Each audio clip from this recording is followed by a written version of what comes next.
Uno sa balita, komentaryo, drama at serbisyo publiko. Bombo Radio Philippines. Bombo Radio Philippines. Ang inyong #1 at most trusted radio network in the country. Basta Radio Bombo! Oras sa Bombo Radio Iloilo, Philippine Standard Time. 49 minutos na nakaligad sa takna nga alas 11. Welcome sa pagpangalagad sa Bombo Hanay sa Udto Diri sa Liwa FM, Bombo Radio Iloilo, ang flagship station sa the #1 most trusted radio network in the country, ang Bombo Radio Philippines. Adlaw kita karon sa Lunes, Hulyo 15, tuiga 2024. Sa gihapon, ini mo lang mo ang kurman, Bombo Chama Blanco Hover. Sa madalaguan kag mga nagapaw na karon nga mga palita. General Services Office nagaplano nga patunan sa rapid assessment team ang supply sang tubig diri sa syudad. Sa dugang pa nga mga balita, Police Colonel Joris T. Coronica ginpabugal sini ang nangin away kontra illegal nga droga bilang Iloilo City Police Director. Sa iban pa nga mga talupang nunukon sa kangot nga balita, Mayor Jerry Treñas nagtugda nga wala sa forever sa hanay sa Philippine National Police. Ini sabat sang alkalde may kantanan sa kung gusto niya malahawidan si Colonel Coronica sa pwesto. Sa iban pa nga mga talupang doon karon nga mga balita, palarong pambansa 2024 update, basketball team elementary boys sa Western Visayas ginlutos ang Region 3 sa championship game. Sa police reports, duha ka mga motorista patay matapos sa mag-overtake sa ginasundan nga tricycle sa Panuasang Ahoy. Muni madalagwar mga balita, issues kay impormasyon may aton sining ang pagatutukan diri karon sa pagpangalagad sa Bombo Hanay sa Udto. Ingagawon ta ang mainit-init pa nga balita direktamente karon sa may syudad sa Cebu, kung sa diin Banwa ginalutos diri sa Western Visayas sa basketball boys elementary ang ilang kasumpong Region 3 sa championship game. Pilaayhan ang abanse diri, pilaayhan ang final score.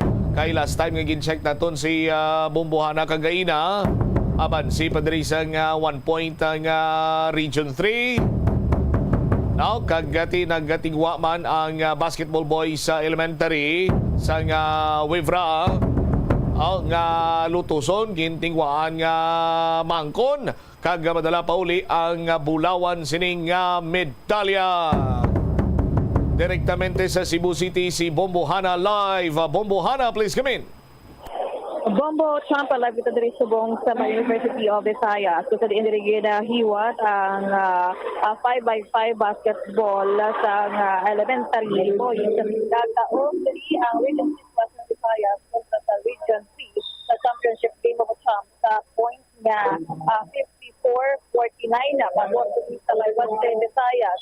Dati ang ining basketball team coming from St. Robert International School in the city nagrepresenta sa Western Visayas Regional Athletic Association na Bombo Chama. So with this ang subong sa Region 3 lapit-lapit ang ilang score kagina kung sa kagina sa atong update ito kagina sing 50 kontra iya sa tag 1 point lang bala isa ka puntos lamang ang antad sa sining point sa ina pero nalutos gid sa Western Visayas ang ining Region 3 sa ining basketball boys elementary level sa palaro pa man sa 2024 Bobo Champion subong sige pa subong ang hampang diri sa University of Visayas Cebu City na nagapadayon naman iya subong ang basketball girls elementary level naman iya Bobo Champ 5x5 kag pabor naman iya subong sa Calabarzon na Region 4A naman ang kontra diri subong Bombo Champ. So ibig sige na congratulate nato diri subong Western Visayas boys nga basketball team nga tingin lutos kanila ang Region 3 sa ining basketball game ngayon sa University of Visayas Cebu City Bombo Champ.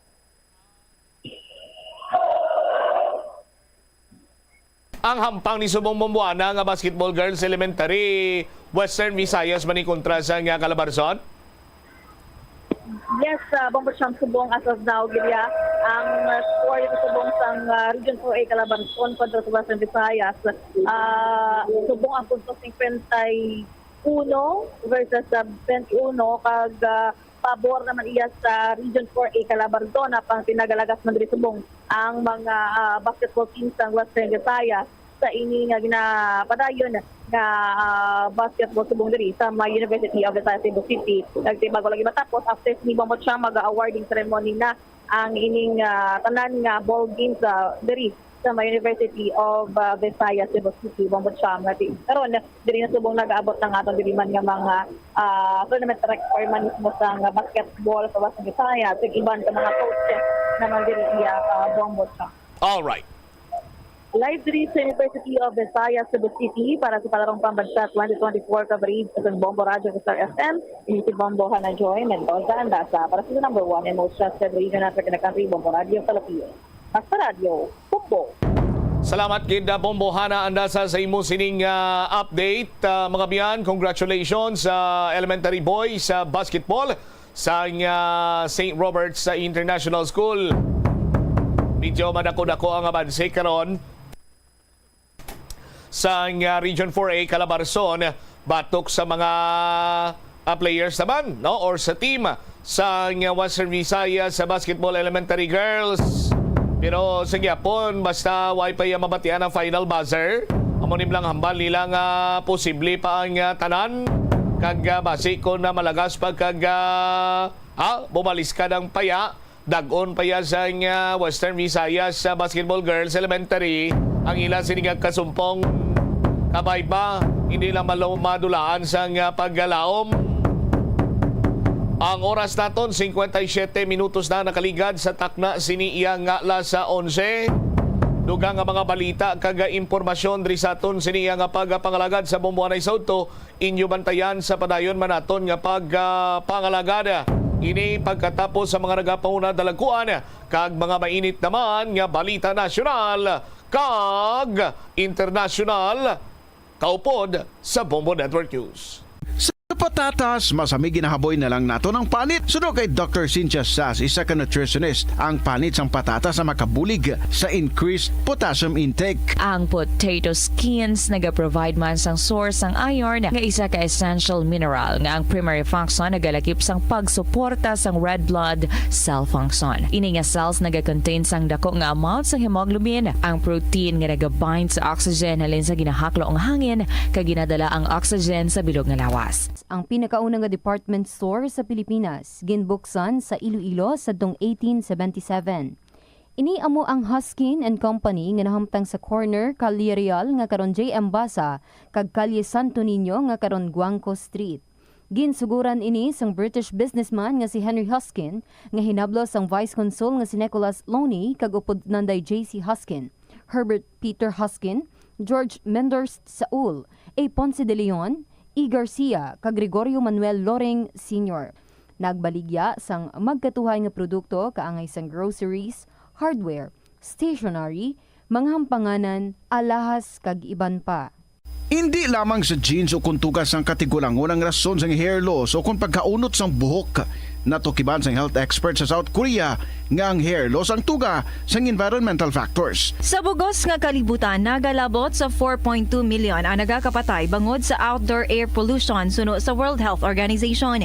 Mas sobra 90% sang populasyon sa kalibutan ang nagaistar sa populated areas sa diin ang heart attacks, aggravated asthma, irregular heartbeat kag poorer lung function ang pila lamang sa epekto sang air pollution.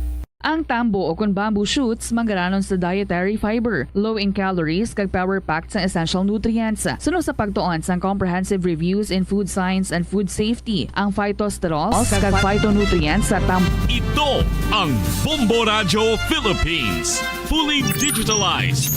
Numero 1 sa balita, komentaryo, drama at serbisyo publiko. Bombo Radio Philippines. Bombo Radio Philippines. Ang inyong number 1 at most trusted radio network in the country. Basta Radio Bombo! This is Bombo Network News, noontime edition broadcasting live at Bombo Radio Broadcast Center, Makati City, Philippines. Araw ngayon ng Lunes, ika-15 sa buwan ng Hulyo taong 2024. Sa ulo ng ating mga balita. Sa ating mga unahing balita, dating o suspended Mayor Alice Go nananatiling na sa Pilipinas ayon sa kanyang abogado matapos na hindi yan matunton ng isilbi ang arrest order laban sa kanya. Sa international news naman, si US President Joe Biden nananawagan sa Americans para sa pagpapahupa ng politika matapos nga ang assassination attempt kay dating US President Donald Trump. Samantala, dating Pangulo naman ng Amerika na si Trump na mataan sa Milwaukee. Isang araw yan matapos ang tangkang pagpatay sa kanya. Mga lokal na pamalaan doon sa Mar Negros Islands, hinabisuhan na hinggil po yan sa mga hakbang kung sakali pong sasabog muli ang Bulkang Kanlaon. Si Pangulong Bongbong Marcos naman inatasan na ang mga government agency na mamahagi ng tulong para sa mga residenteng naapektuhan ng southwest monsoon sa may Bangsamoro Autonomous Region. Mahigit 54,000 na pamilya naman apektado ng malawakang pag-ulan sa Mindanao. Ang pamilya Duterte dapat daw naharapin, sagutin ang pagkakasangkot sa humigit kumulang 27,000 na namatay sa War on Drugs campaign na iniugnay po yan bilang extrajudicial killings. Paglikha naman ng isang cyber cell, target ng National Joint Peace and Security Coordinating Center. Samantala, Philippine National Police nagbabala hinggil sa pagsusunog ng FEG sa State of the Nation Address. Abangan din sa sports balita mamaya, resulta ho ng bunutan para yan sa NBA Cup, inilabas na. Update naman sa Palarong Pambansa, ang Palarong Pambansa Organizing Committee naghahanda na para sa gaganapin na closing ceremony bukas. At live nationwide via satellite, dumako tayo sa detalye ng ating mga balita. Tiniyak ng kampo ni suspended Bamban Mayor Alice Go na nasa Pilipinas pa rin ito. Ayon sa abogado ho nitong si Go na si Attorney Stephen David, nagkausap sila ng suspendidong alkalde kahapon at bagamat hindi nito alam yung lokasyon nitong si Go, 100% umano na sigurado siya na nasa bansa pa rin siya. Anya, sinabi sa kanya na mayroon siyang lookout order at mahigpit ang protocol sa mga paliparan kaya't paano anya ito makakalabas ng Pilipinas. Matagal na rin umano siyang unyang pinayuhan itong si Alice Go na dumalo sa Senate inquiry. Subalit tumanggi ang suspendidong alkalde dahil sa kanyang physical at emotional condition matapos na matrauma mula sa pagdinig. Subalit sinabi naman ng abogado na hindi na magiging epektibo na maging resource person ang suspendidong alkalde dahil anumang katanungan kaugnay sa kanyang malalaman o nalalaman at nakakaapekto sa kanyang karapatan para sa self-incrimination dahil sa kanyang mga kasong kriminal sa Office of the Ombudsman at Department of Justice. Ibig sabihin, anuman ang mga sasabihin ng suspendidong alkalde ay maaaring gamitin laban sa kanya sa korte. Ang pahayag na ito ng kampo ni Go ay matapos na hindi matunton at maaresto ng Office of Surgeon at Arms ng Senado ang suspendidong alkalde nang isilbi ang arrest order sa kanya at 7 iba pang mga individual. Noon pong araw ng Sabado, dahil yan sa makailang beses na hindi po pagdalo sa investigasyon, kaugnay pa rin yan sa nilusob na Philippine Offshore Gaming Operator Hub sa bayan ng Bamban. Bombo International News. Nanawagan si US President Joe Biden sa Americans na pahupain ang init ng politika matapos nga ang assassination attempt sa kanyang karibal sa 2024 US presidential election na si dating President Donald Trump. Ayon kay Biden, walang puwang sa Amerika ang karahasan. Nagpaabot din ito ng pakikiramay sa mga nadamay at nasawi sa insidente. Kaugnay niya, narito ang bahagi ng naging pahayag ni US President Joe Biden. I want to speak to you tonight about the need for us to lower the temperature in our politics. And to remember, while we may disagree, we are not enemies. We're neighbors, we're friends, co-workers, citizens, and most importantly, we're fellow Americans. We must stand together. Yesterday's shooting at Donald Trump's rally in Pennsylvania calls on all of us to take a step back. Take stock of where we are, how we go forward from here.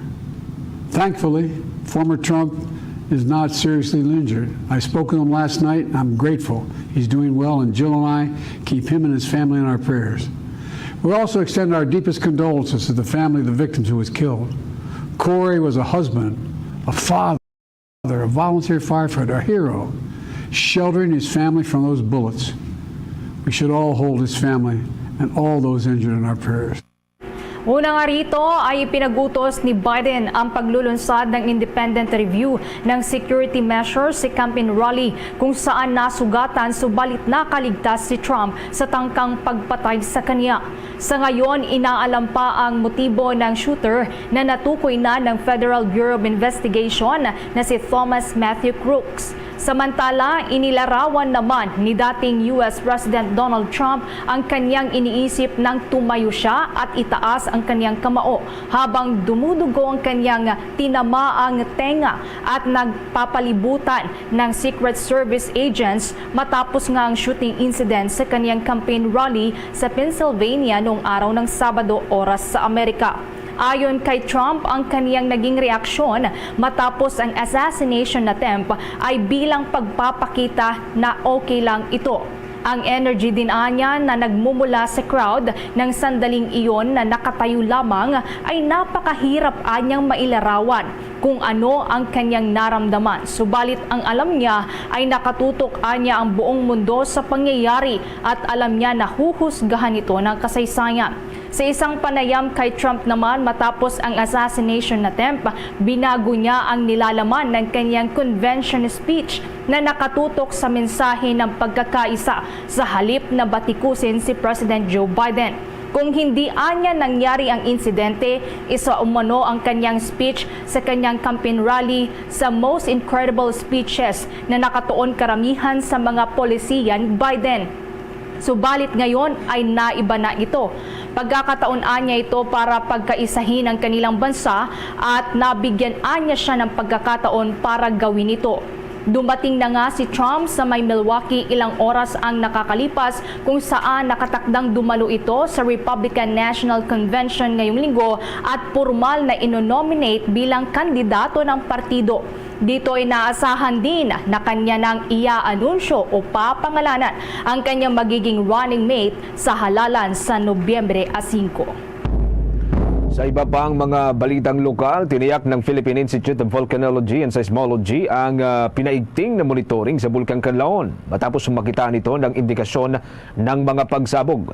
Kaya naman ipinarating na rin ng naturang ahensya sa mga lokal na pamalaan at mga local disaster management officials ang naturang babala. Kaakibat yan ng mga payo para sa pag-iingat o karagdagang mga pag-iingat. Una nang iniulat ng ahensya ang patuloy na pamamaga ng bulkan sa nakalipas na magdamag. Base nga sa obserbasyon ng mga eksperto, posibleng mauwi sa explosive eruption ang mga nakikitang pamamaga sa Mount Canlaon. Kabilang dito ang tuloy-tuloy na abnormalidad mula pa nitong mga nakaraang mga linggo. Paliwanag naman ng FIVOX, simula noong 2022 ay nairehistro na nila ang mabagal ngunit tuloy-tuloy na pamamaga sa bulkan na nangangahulugan na mayroong nangyayaring long-term pressurization sa loob nito at indikasyon ng nananatiling malakas sa volcanic materials. Natiling nakataas ang alert level 2 sa Bulkang Canlaon at pinapayuhan pa rin ang publiko na iwasan ang pagpasok sa 4 na kilometro na tinatawag bilang permanent danger zone. Sa iba pang balita, inatasan na ni Pangulong Ferdinand Bongbong Marcos Jr. sina Special Assistant to the President Secretary Antonio Lagdameo Jr., Social Welfare and Development Secretary Rex Gatchalian at iba pang opisyal ng pamahalaan na bigyang tulong ang mga residenteng naapektuhan ng Southwest Monsoon sa may Bangsamoro Autonomous Region in Muslim Mindanao. Ayon kay Secretary Gatchalian, tig 5,000 pesos o katumbas ng 380,000 pesos ang ibinigay na ayuda para sa 76 na residente na nasiraan ng bahay. Tig 10,000 piso naman o katumbas ng 2.86 million pesos ang kabuang ibinigay sa mga residente na totally damaged ang kanilang mga kabahayan.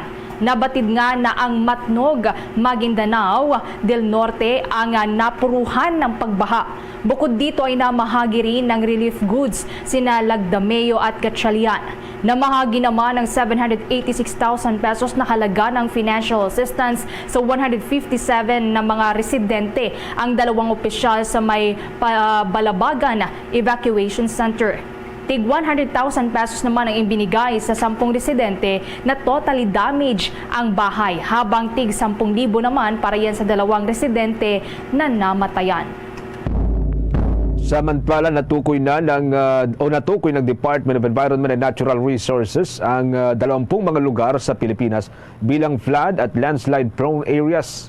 Ginawa ang pagtukoy sa mga nasabing mga lugar matapos nga ho na mahalal ang Pilipinas bilang host ng Loss and Damage Fund o ito yung fund board na itinatatag para matugunan ang epekto ng climate change sa developing countries dahil sa industrialization ng mayayamang mga bansa. Kabilang sa 10 mga lugar na madalas na nakakaranas ng mga pagbaha dahil sa malapit ang mga ito sa mga kailugan at iba pang mga factors sa mga salik ay ang probinsya ng Pampanga, ang probinsya ng Nueva Ecija, probinsya ng Pangasinan, probinsya ng Tarlac, Maguindanao, probinsya ng Bulacan, Metro Manila, probinsya ng North Cotabato, probinsya ng Oriental Mindoro at ang probinsya ng Ilocos Norte. Habang ang mga probinsyang pinaka-prone naman pagdating yan sa mga landslide o pagguho ng mga lupa ay ang probinsya ng Benguet, ang Mountain Province, Nueva Vizcaya, Kalinga, Apayao, Southern Leyte, Abra, Marinduque, Cebu, Catanduanes at maging ang probinsya ng Ifugao dyan sa may Cordillera Administrative Region. Samantala, iniulat naman ng Department of Social Welfare and Development ang patuloy na pagtaas pa rin ng bilang ng mga pamilyang naapektuhan sa malalakas na pag-ulan doon sa Mindanao. Batay nga sa pinakahuling ulat ng ahensya, umaabot na sa 54,000 na pamilya ang naapektuhan. Ito ay katumbas na mahigit 265,000 na mga individual. Marami sa mga ito ay naitala sa may Region 9, Bangsamoro Autonomous Region in Muslim Mindanao at sa Region 12. Mula nga sa mahigit 50,000 na pamilyang apektado ngayon, 5,027 sa kanila ang kinailangan ng ilikas sa mga evacuation center. Ito ay katumbas ng 20,359 na mga individual. Maliban nga dito, mahigit 6,000 na pamilya na rin ang naitala po na nakitira na lamang sa kanilang munang mga kamag-anak. Pagtitiyak naman ng ahensya, tuloy na tuloy pa rin ang pamamahagi nito ng tulong sa mga maapektuhang individual at pamilya. Sa katunayan, umabot na nga umano sa 4.6 million pesos ang naibigay na tulong para sa mga biktima ng malawakang pagbaha. Siniguro rin ng ahensya ang sapat na pondong nakalaan para sa pagbibigay tulong sa mga biktima kung saan sa kasalukuyan ay may kabuuan ng 2.7 billion pesos na halaga ng nakahanda na gamitin para po yan sa relief operations sa mga nararanasang kalamidad sa ating bansa. 13 minuto makalipas ang alas 12 ng katanghalian. Sa iba pang mga pangunahing balita sa halip daw na ilihis ang tunay na issue, sinabi ho ng isang mambabatas ng Manila na dapat harapin at sagutin ng pamilyang Duterte ang kanila umunong pagkakasangkot sa extrajudicial killing na mayroong 27,000 na mga Pilipino na nasawi o namatay sa implementasyon po yan ng War on Drugs campaign ng nakaraang administrasyon ni dating Pangulong Rodrigo Roa Duterte.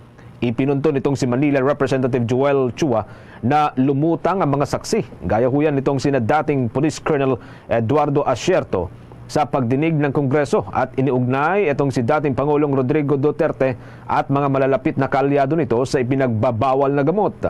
Nais nitong si Chua na makakuha ng categorical answer lalo at direkta umunong sinabi nitong si Colonel Asierto na si Duterte ay protektor nitong si Michael Yang, ang dating economic advisor ng dating Pangulo na inaakusahan bilang isang drug lord.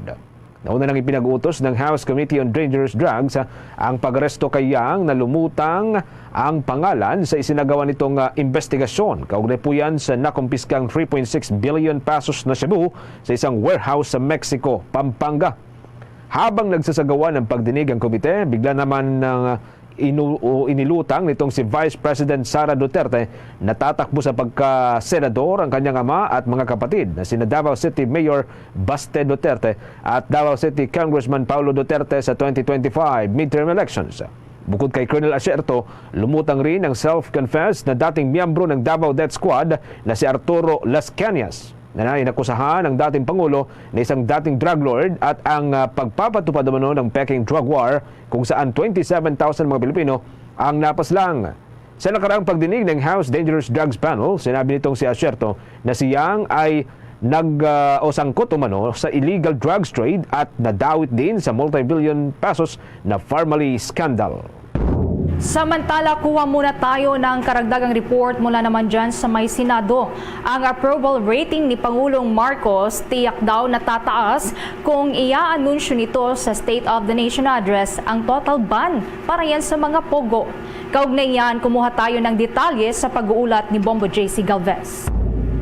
Tiyak na tataas ang approval rating ni Pangulong Ferdinand Marcos Jr. kung i-anunsyo nito sa kanyang ikatlong State of the Nation Address o SONA ang total ban sa Philippine Offshore Gaming Operators Firms. Itong sinabi ni Senate Minority Leader Coco Pimentel kung saan anya isang magandang political move para kay Marcos kung i-anunsyo niya ang total pogo ban sa kanyang SONA. Gayunpaman, agad niyang nilinaw na ito'y kanyang opinion lamang dahil hindi siyang political advisor ng Pangulo. Dagdag pa niya, kung siya ang Pangulo, sikreto rin niyang naturang hakbang at hihintayin mismo ang araw ng SONA upang ito'y maging isa sa mga highlights. Ayon kay Pimentel, matagal na siyang nananawagan ng pogo ban at anya, mas nakasasama ito kaysa nakatutulong sa bansa. Samantala, hinimok naman ni Senator Sherwin Gatchalian ang mga lokal na pamahalaan na magpatibay ng ordinansa na magbabawal sa operasyon ng pogo sa kanilang nasasakupan. Ito'y habang hindi pa nagagawa ng Kongreso ang batas na magbabawal sa lahat ng pogo at habang may mga apela pa sa Pangulo ukol dito. Ayon kay Gatchalian, hindi na dapat payagan ng mga local government units na manatili pa sa kanilang komunidad ang pogo kung gusto nilang maging maganda ang peace and order situation sa kanilang lugar. Bukod dito, batay sa abiso sa Senado, didinggin bukas ng Senate Committee on Ways and Means ang mga 3 panukalang batas na naglalayo ng total ban sa mga pogo. Samantala, sa ngayon ay hindi pa rin naaresto si suspended Bamban Mayor Alice Go. Ayon kay Gatchalian, batay na rin sa uling impormasyon nila sa Bureau of Immigration ay nandito pa ang kanyang presensya sa bansa. Git nito, nakusa na lamang na sumuko sa mga otoridad, gayong mayroon ng arrest order laban sa kanya. Based on sa information namin sa BI, nandito pa siya, no? At wala pa kaming reports na lumalabas si Alice Go o si Go Huaping. So far nandito pa siya. Ang alam ko lang wala dito ay yung father niya, si Guo Jiangjong, at yung mother niya, si Lin Wenyi. Yung iba, kumukuha pa kami ng information, but so far parang nandito pa sila. Para sa Bombo Network News, ako si Bombo JC Galvez, nag-uulat para sa number 1 and most trusted radio network in the country, Bombo Radio Philippines, Basta Radio. Bombo! Want to know what makes Enhypen's performances so explosive? Dunkin' Choco Bang! Yeah! Explosive bawat bite kasi chocolate-coated na, Bavarian-filled pa. Explosive ang flavors kasi may 3 banging toppings na. Big Bang BTN, and Big Bang Nutty. Yeah! Kaya ang Enhypen, explosive ang bawat galaw. Nothing like Dunkin' Choco Bang! Dunkin, pasalubong ng bayan. At ngayon, sa pagpapatuloy ng iba pang pangunahing mga balita. 18 minuto makalipas, mga kabombo, alas 12 po ng tanghali. Sa iba pa mga malalaking balita, hinatulan sa Tagum, Davao del Norte ng parusang pagkakakulong sina ACT Teachers Party List Representative Franz Castro at dating Bayan Muna Party List Representative Sator Ocampo. Hanggang sa 6 na taon ang pinataw na pagkakabilanggo sa kanila dahil sa paglalagay umano sa panganib sa mga menor de edad noong Nobyembre ng taong 2018. Sa isang 25 o 25 pahinang desisyon na tukoy ng Tagum Regional Trial Court Branch 2 na may sala itong sina Castro at Ocampo at 11 iba pa sa paglabagyan sa Section 10 ng Republic Act No. 7610. Ito ho yung Special Protection of Children Against Abuse, Exploitation and Discrimination. At sila'y hinatulan ng pagkakabilanggo mula 4 na taon hanggang sa 6 na taon. Inatasan ng hukuman na magbayad sila ng 10,000 piso bilang civil indemnity at 10,000 piso bilang moral damage sa bawat menor de edad na may interes na 6% kada taon mula sa pagiging final ng desisyon hanggang sa buong pagbabayad. Samantala, inabsuelto ng korte sina Pastor Edgar Ugal, Reverend Ryan Magpayo, Eller Ordeniza at Reverend Jury Jaime dahil yan sa pagkakulong o pagkukulang nitong prosecution na patunayan ang kanilang pagkakasala. Samantala, sa iba pang mga balita, binabantayan po ngayon ng Department of Science and Technology ang posibleng epekto ng namumuong kumpol ng kaulapaan sa labason ng Pilipinas. Ang kumpol ng mga ulap na ito ay maliban pa sa isang low pressure area na malapit po sa teritoryo ng bansa. Ayon sa weather agency na sinasaklaw ng Department of Science and Technology, maaring mabuo ang kumpol ng kaulapan bilang isang low pressure area o tuluyan pong maging ganap na bagyo sa mga susunod na araw. At ayon sa ahensya, maaaring magdulot ang naturang sama ng panahon ng mga malawakang pagulan sa ilang bahagi po ng Pilipinas. Batay ho sa huling ulat, mga kabombo, natukoy po ang pressure area sa layong 800 kilometers sa kanlurang bahagi po ng Central Luzon, habang ang kumpol ng kaulapan ay nasa silangang bahagi naman ng Mindanao. Babala po ng ahensya, maaring lalo pang titindi ang mga pagulan sa malaking bahagi ng Pilipinas, lalo na sa Visayas at Mindanao area dahil na rin yan sa epekto ng mga ito. Una na ngang ibinabala ng weather agency ang malalakas na mga pagulan na posible pong panimulan ng La Nina phenomenon mula Hulyo, Agosto at Setyembre, habang ang mahinang La Nina naman ay maaari pong maranasan simula Oktubre hanggang sa huling bahagi ng 2024. Orasyon natin, mga kabombo, meron na ho tayong 21 minutes makalipas ang alas 12 ng tanghali.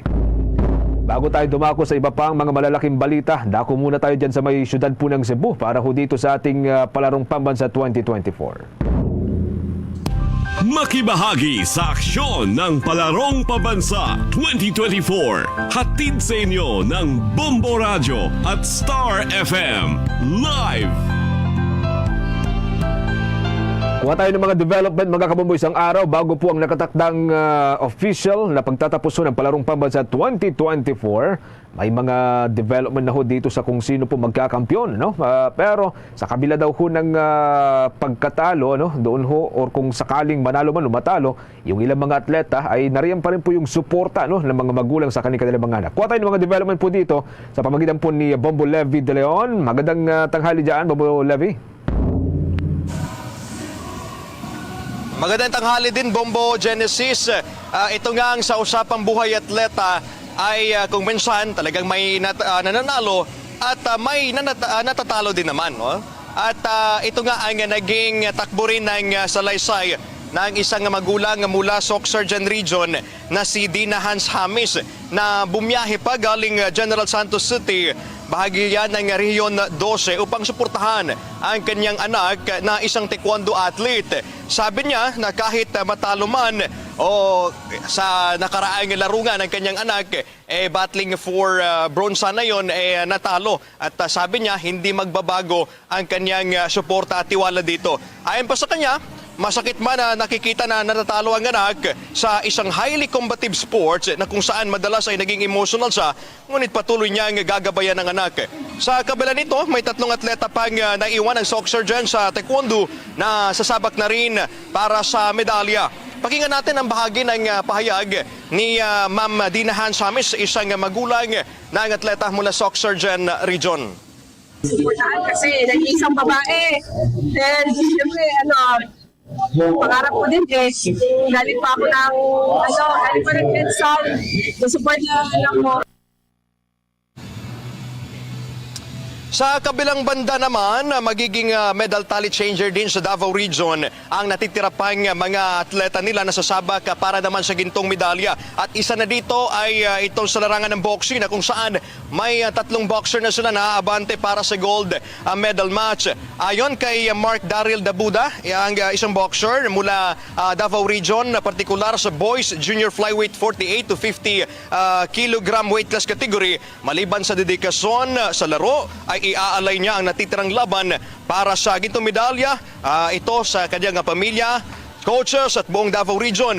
Nabanggit din ito na gusto niyang iuwi ang incentive na 25,000 pesos sa bawat gintong medalya na mapapanalunan. At higit sa lahat, gusto nito maging World Boxing Champion. Narito din, pakinggan natin ang bahagi ng ating pakipagpanayam kay Daryl Dabuda ng Davao Region. Saya ako, sir, dahil malaban ako ng fighting for gold bukas at tinalo ko na yun, nakalaban ko ngayon. Yung pamilya ko at saka yung incentives, 25,000. Sa kasalukuyan, settling for bronze, silver at battle for gold na ang natitira ng mga laban na aasahang matatapos bukas. Sa ngayon kasi Bombo Genesis, nasa 74.58% na ang kabuang gold medals na nai-award. Ibig sabihin ho niyan ay may 25.42% na lamang ng mga medalya or gold medal ang maaari pang mapapanalunan ng natitirang mga atleta sa kanilang mga naiwang mga sports, kagaya na lamang ng 800 meters distance running at relay, maging sa mga highly combative sports at sa mga naiwang ball games din. Ayon pa sa mga tournament sports directors, posible bukas ng umaga matatapos na lahat ng mga laro at by noontime ang tabulation na ng kabuang medal tally, no? Kasi dito sa field, dito sa Cebu City Sports Center, dapat mabakante na ito by tomorrow, kasi nga ngayon pa lamang dito sa field may kaunting mga set-up na, and that is for preparation, Bombo Dennis, para naman sa inaabangang closing ceremony. Bombo Dennis. Bombo Levi, yung 25% na gintong medalya na hindi pa naibibigay, ano yan, kakayanin ba hanggang bukas? Kasi nga yung preparation pa para bukas ng hapon, ano, doon sa closing ceremony? Yes, Bombo Genesis, base sa ating mga tournament directors, kakayanin naman nila. Kasi so far, itong natitirang mga sports, particular na ho dyan itong mga highly combative sports ay doon ginaganap sa mga playing venues, like for example mga malls, and ongoing pa rin ho sa ngayon. At pati itong boxing at mga ball games like basketball, battling for medal na sila ngayon, particular itong kagaya na lamang, no, na mga wrestling din, highly combative sports yan, battling for gold na rin sa kasalukuyan, Bombo Dennis. So most probably by morning or tomorrow morning matatapos na ho yan, kasi target talaga nila by noontime nandyan na yung final tabulation ng mga medal, at saka the whole afternoon is for preparation na para sa closing ceremony, Bombo Genesis. Hindi naman tayo inaulan ngayon dyan so far. So far, Bombo Genesis, wala naman, hindi tayo inuulan, kagabi lang, Bombo Genesis. Pero wag din tayo magpakampante kasi may mga kumpul-kumpul din, no, na cloudy skies din na Bombo Genesis na kasalukuyang nakikita natin dito. So walang magpakampante, Bombo Genesis, sa mga oras na ito dito sa Cebu City. Okay, sige. Balitaan mo lang kami sa mga susunod pang mga araw, no, Bombo Levi. Maraming salamat. Ingat kayo dyan. Yan muna ang latest update mula dito sa Cebu City Sports Center para sa palarong pambansang coverage ng Bombo Radio at Star FM. Ito si Bombo Levi De Leon para sa #1 at most trusted region network in the country, Bombo Radio Philippines. Basta radyo, Bombo! Ipapatigil na ang trial ng African Swine Fever sakali daw na magkaroon ng problema, ayon yan sa opisyal ng Department of Agriculture. Ito ay matapos ngang payuhan ni dating Department of Agriculture Secretary Leonardo Montemayor ang ahensya na magdahan-dahan sa pagsasagawa ng trials para sa ASF vaccine. Ito ay kasunod nga ng babala ng World Organization for Animal Health sa mga bansa laban sa paggamit ng substandard na ASF vaccine para mapuksa ang sakit. Subalit pagtitiyak naman ni Agriculture Spokesperson Assistant Secretary Arnel de Mesa na sasailalim pa sa tamang proseso ang ginagawang trial sa bakuna kontra sa African Swine Fever at malalaman niya ang efficacy nito sa magiging resulta ng controlled vaccination.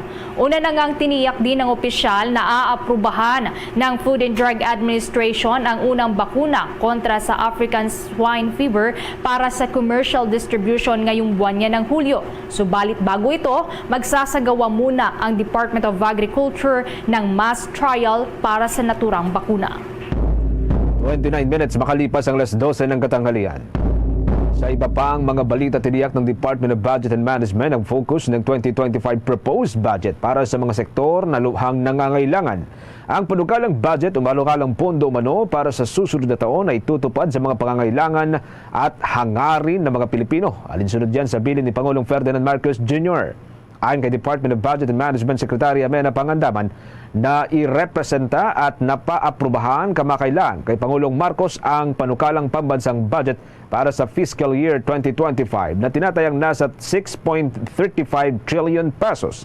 Ang panukalang fiscal year 2025 national budget ay naglalayong ipagpatuloy ang economic at social transformation para sa isang maunlad, inklusibo at matatag na kinabukasan. Sa ilalim yan ng bisyon ng Pangulo para yan sa isang bagong Pilipinas. Ayon sa kalihim, ang panukalang pondo ay nakasalig sa 3 punto. Ang una ho rito, yung pag-develop at protection sa mga kakayahan ng mga individual at mga pamilya sa bansa. Pangalawa, transformation o transform production sector para makalikha po ng dekalidad na trabaho at mga competitive products. Ang pangatlo rito ay ang paglikha ng isang sustainable environment sa Pilipinas. Samantala, naghabla naman ng reklamo ang Philippine Coast Guard laban sa 7 Chinese crew ng isang international cargo vessels na nakadaong sa Zambales noong Mayo 14 dahil sa paglabag sa Philippine Immigration Law. Nakakustodiya ngayon ang naturang mga Chinese crew sa bayan ng San Felipe, Zambales dahil yan sa hindi otorisadong pagpasok ng kanilang barko na Sierra Leone Registered Hyperline 988 sa karagatan ng San Felipe. May bandila ito ng Pilipinas kahit na ito ay isang foreign registered ship at sadya daw na pagbaliwala sa inisyong radio challenges ng walang makatwirang dahilan. Inihain ng Philippine Coast Guard ang naturang reklamo sa Provincial Prosecutor ng Zambales noong Mayo 24. Nakasaad pa sa reklamo na inamin ng shipmaster na ang kanila daw port of destination ay sa Maynila, subalit dahil sa mataas na anchorage fees, nagpasya sila na pumunta na lamang sa San Felipe, Zambales at malinaw na indikasyon niya ito na nais nilang iwasan ang legal na obligasyon dito sa Pilipinas. Nakaangkla nga ang naturang barko malapit doon sa hindi pa natapos na pantalan sa bayan ng San Felipe habang ito ay nasa kustodiya ng Philippine Coast Guard. Nakatakda naman na tanggalin ang barko mula sa San Felipe at hatakin papunta sa May Navotas City ngayong araw ng Lunes. Oras natin, meron na lamang tayong 27 minutes bago sumapit ang alauna. Sa iba pang balita, kailangang magtulungan ng Department of Public Works and Highways at National Irrigation Administration upang matiyak na masisinop at hindi masasayang lamang ang inasahang volume ng tubig na maibibigay ng tubig ulan. Ito, ayon kay National Irrigation Administration Chief Engineer Eduardo Guillen, ang direktiba ng punong ehekutibo ngayong nararamdaman na ang mga pagulan sa iba't ibang bahagi ng Pilipinas. Ang utos ng Presidente, ayon kay Guillen, sa kanila at ng Department of Public Works and Highways ay magtulungan para makagawa ng mga hakbang upang hindi lahat sa dagat mapunta ang mga babagsak na ulan ngayong rainy season.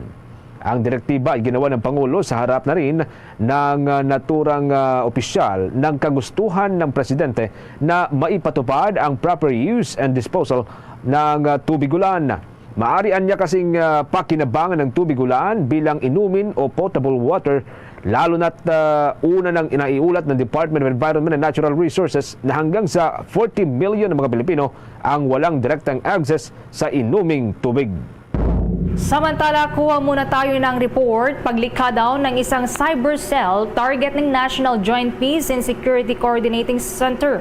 Ang Philippine National Police nagbabala naman hinggil sa pagsusunog ng effigies sa mismong araw po yan ng State of the Nation Address. Kaugnay niyan, may pag-uulat si Bombo Kelly Cordero. Target ng security forces ng pamahalaan na bumuo ng Joint Cyber Cell para matuldukan na ang mga kumakalat na misinformation at disinformation lalo na sa social media. Isa ito sa mga nilagdaan ng Armed Forces of the Philippines, Philippine National Police at Philippine Coast Guard sa isinagawang pagpupulong ng National Joint Peace and Security Coordinating Center sa Campo Crame noong nakaraang linggo. Iginiit ni AFP Chief of Staff General Romeo Browner Jr. na sa pamamagitan niya ng inisyatibang ito ng 3 ahensya ng pamahalaan, masisiguro ang kaligtasan ng publiko at kinabukasan ng Pilipinas. Samantala, sa ibang balita naman, nagbabala ang Philippine National Police na mananagot sa batas ang sino mang magpoprotesta na magsusunog ng FAG sa nalalapit na State of the Nation address ni Pangulong Ferdinand Bongbong Marcos Jr. sa July 22. Ayon kay Philippine National Police Public Information Office Chief Police Colonel Jean Fajardo, ito ay kasabay ng pahayag ng Quezon City Police District na paiirali ng Batas Pambansa 880 na sumasaklaw dito. Kaya naman pakiusap ng PNP sa mga magkikilos protesta, huwag nang magtangkang gawin ito dahil nakasaad sa batas na ipinagbabawal ang pagsusunog ng anumang bagay sa kalsada. Hingi po namin ang kanilang kooperasyon, may mga security preparation at latag po tayo ng ating security plan. May mga isasara po tayong mga daan para na rin po mas mapabilis po yung pagdaloy po ng trapiko, lalong-lalo na po dyan sa Commonwealth. Ipaupaman ninyo po kung ito po ay magresulta po ng konting inconvenience po sa inyo. Para sa Bombo Network News, Bombo Kelly Cordero nag-uulat para sa number 1 and most trusted radio network in the country, Bombo Radio Philippines. Basta Radio, Bombo! Oras natin 24 minutes bago sumapit ang alauna ho ng hapon. The time check was brought to you by Dunkin, pasalubong ng bayan. Sa iba pang mga balita mga kabombo, ikinagulat ni House Majority Leader at Zamboanga City Representative Manuel Jose Manix Dalipe ang naging pahayag nitong si Vice President Sara Duterte na nagtatalaga sa kanyang sarili bilang designated survivor. Sinabi ni Dalipe na maaring magkaroon ito ng negatibong epekto kay Vice President Sara na isang abogado at miyembro ng bar. Sa isang ambush interview, natanong itong si VP Sara dati kung dadalo siya sa ikatlong State of the Nation address ni Pangulong Ferdinand Marcos Jr. sa Hulyo 22, araw na po ito ng Lunes. Sagot naman ng ikalawang Pangulo na hindi siya dadalo sa State of the Nation address at itinatalaga ang kanyang sarili bilang designated survivor. Sa ilalim ng 1987 Constitution, sinabi nitong si Dalipe na nakasaad ang line of succession sa mga halal na opisyal ng bansa. Ayon sa Section 8, Article 7 ng Saligang Batas, ang presidente ang papalit o ang vice-presidente ang papalit sa Pangulo kung ito ay mamamatay, magbibitiw, matatanggal o hindi na kayang gampanan ang kanyang tungkulin. Pagsisilbihan nito ang nalalabing termino ng pinalitang Pangulo. Ang halimbawa muna nito ay ang nangyari noong 2001 o 2001 nang palitan ni Vice President Gloria Macapagal Arroyo si dating Pangulong Joseph Estrada. Kung hindi pwede ang ikalawang Pangulo, ang hahalili at ito ho yung Senate President kung sakali man. Samantala, kaugnay pa rin po nito, wala umanong puwang sa bagong Pilipinas ang toxic politics at ang dapat na prioridad ng mga lider ng bansa ay ang pagpapaunlad sa bansa. Itong sinabi naman nitong si anak kalusugan Representative Ray Reyes matapos ang naging pahayag nitong si Vice President Sara Duterte na hindi ito dadalo sa ikatlong State of the Nation address nitong si Pangulong Ferdinand Marcos Jr. sa Hulyo 22 at itinatalaga lamang nito ang kanyang sarili bilang designated survivor. Sinabi ni Reyes na ang designated survivor ay halaw sa isang serye kung saan pinatay ang lahat ng pinakamatataas na opisyal ng Amerika at ang natira para rito o para humamuno ay ang designated survivor. Ayon sa kongresista, ang toxic politics ay hindi kailangan sa bagong Pilipinas.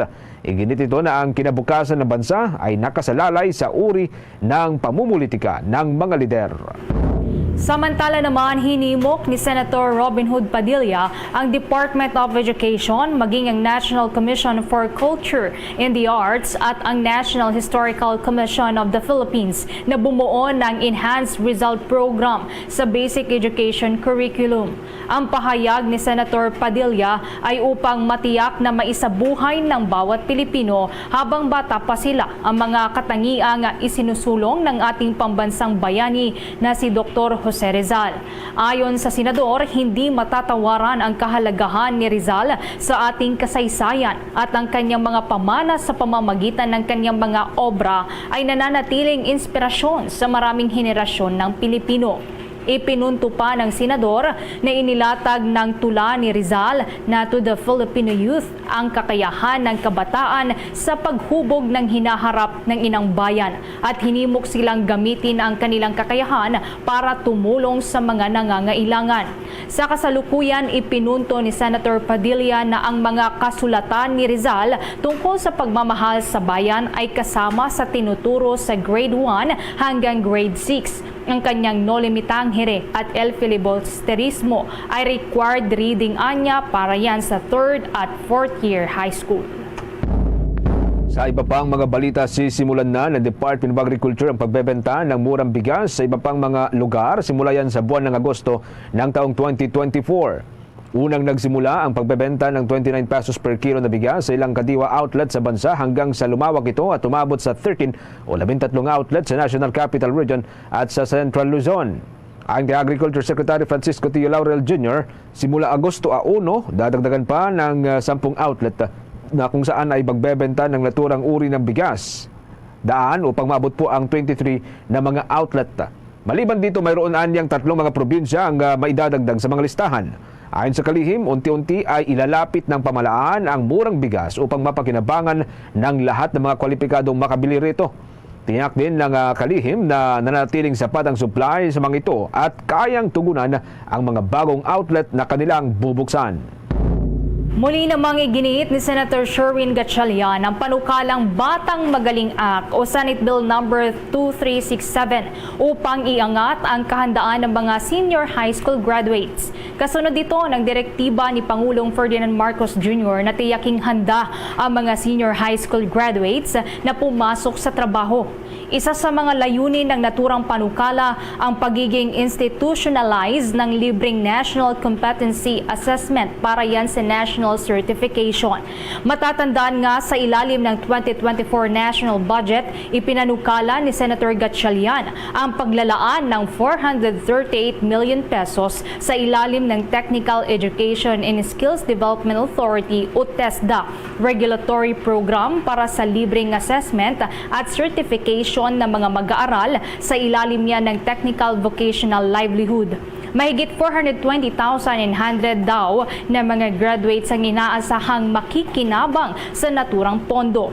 Sa ilalim din ng naturang panukala, iuugnay ang mga curriculum ng mga paaralan at work immersion component ng senior high school sa market needs ng mga industriya at mga ahensya ng gobyerno. Layunin din ng panukalang ito na tiyakin ang kahandahan ng mga senior high school graduates, piliin man nila na magkolehiyo, pumasok sa pagninegosyo o magpatuloy sa skills development. Sa ilalim nga ng naturang panukalang batas, imamandato rin sa Department of Education na iugnay ng senior high school program sa quality assurance framework at maging sa training regulations ng TESDA. Oras natin, meron na lamang ho tayong 17 minutes bago po sumapit ang 1:00 ng hapon. Tayo ng mga dagdag na mga development ang pagsulong ho ng cybersecurity sa Pilipinas. Isa raw sa mga mandatong tinutugunan ngayon ng Department of Information and Communications Technology. Maki-update po tayo sa linya ni Bombo Joanna Martinez. Inilahad ng Department of Information and Communications Technology na isa sa mandato ng kanilang ahensya ang pagsusulong ng mas matibay na cybersecurity sa ating bansa. Bukod daw sa pagpapaganda ng internet connectivity at pagpapalago ng electronic governance, ay pinagtutuunan din nila ng pansin ang cybersecurity. Ito ay matapos nga na samot-saring website ng gobyerno ang nakaranas ng hacking incident kamakailan. Ayon kay Department of Information and Communications Technology Secretary Ivan Uy, itinuturing niya raw itong challenging dahil ang ganitong klaseng usapin daw ay kinahaharap at problema hindi lamang ng Pilipinas kundi sa buong mundo. Makikita rin natin na marami mga sites kahit nasa Estados Unidos, sa China, sa Russia. So these are countries already na kumbaga nandun sa taas ng cybersecurity pero nako-compromise rin. Ang challenge natin dito, yung na-mention nyo, is alam nyo po, there are more than 400 government websites. At yung 400 government websites, kung sino-sino mga gumawa nun, wala pa yung DICT, meron ng mga website. So, marami doon, mga ahensya ng gobyerno, gumawa ng website without cybersecurity in mind. Basta makapaggawa lang ng isang website. So, dahil dyan, hindi professional yung paggagawa nun. At dahil nga rito, may mga hakbangin at proyekto na isinasagawa ang Department of Information and Communications Technology upang mabawasan ang ganitong klaseng mga insidente. Ngayon daw ay iniis kanila ang iba't ibang IT assets ng gobyerno. Kasama na rito ang mga transactional website o informational na mga apps. Dito ay nakikita nila ang mga kahinaan ng nasabing mga site na siya namang ibinabahagi at sinasabi mismo nila sa mga agent at agency upang maayos at ma-enhance din nila kaagad. Sa kasamaang palad nga lang daw ay may ibang hindi nakikinig at hindi nire-resolba kaagad kung kaya't napapahamak at nakararanas ang kanilang site ng mga hacking incident. Kaya naman sa ngayon daw ay nagsasagawa na rin ang Department of Information and Communications Technology ng mga guidelines at maging recommendation na kung nasabihan sila ng naturang vulnerability sa kanilang website at wala silang ginawang aksyon at remediation sa ibinigay na palugit, ay plano ng nasabing ahensya na mag-impose ng penalties o kaya naman ay administrative sanction. Ito ay sa kadahilan ng hindi raw kasi biro ang usapin ng cybersecurity. Para sa Bombo Network News, Bombo Joanna Martinez nag-uulat para sa number 1 and most trusted radio network in the country, Bombo Radio Philippines. Basta Radio, Bombo! 15 minuto bago sumapit ang alauna ng hapon. At bago tayo magpatuloy sa iba pang mga malalaking balita dito po sa ating lokalidad, mga kabombo, makakausap muna natin ang ating pong Bombo International News Correspondent mula po dyan sa Estados Unidos, si Ma'am Valerie May Baqueriza Belleza. Ito ikaugnay pa rin doon sa mga kaganapan, kasunod po yan ng tangkang pagpatay ho kahapon kay dating Pangulong Donald Trump. Magandang tanghali po at welcome sa Bombo Radio Philippines Nationwide Worldwide. Si Bombo Genesis po ito at kasama ho natin ang ating katandem si Bombo Ever, Miss Valerie Belleza. Magandang tanghali po sa inyo. Unang-una, sa nangyari pong tangkang pamamaril kahapon kay dating Pangulong Donald Trump, may mga bago hubang mga advisory ang ating pong o ang pamalam po dyan na paghihigpit lalo ho sa mga kababayan po natin dyan, ma'am? Good morning, Bombo Genesis. Magandang umaga po dyan sa inyo sa Pilipinas. So far po, wala naman advisory with regards to what happened sa assassination attempt kay former President Donald Trump. But of course, may mga naririnig lang tayo dito na there should be a suggestion or may suggestion na magkaroon ng heightened and tightened security when it comes to political rallies, that even yung security should go beyond even beyond the perimeters of the venue. Kasi yung nangyari yesterday, that was a Saturday, yung gunman was around 130 to 150 meters away from the venue kung saan ginanap yung speech ni... So, nasa building siya. So, yun yung mga suggestions lang na heightened and tightened security lang during political rallies. Doon po sa nangyari, ano pong sa ngayon ay sentimiento ho ng mga supporters at mga mamayan po dyan sa US? Actually, it was and it is a sad day for America regarding what happened yesterday. So, yung mga sentiments ng mga supporters dito is they condemn the attack on the former president, and they are shouting that the political division among Americans should not be part of their politics. They have to treat one another with dignity and respect, even though they have opposing political views. Okay. Ang ating katandem, si Bombo Ever, may mga karagdag din mga katanungan, Bombo Ever? Okay, matapos nga po itong assassination attempt kay ex-President Donald Trump, magkakaroon po ba kaya ito ng epekto sa darating po na halalan?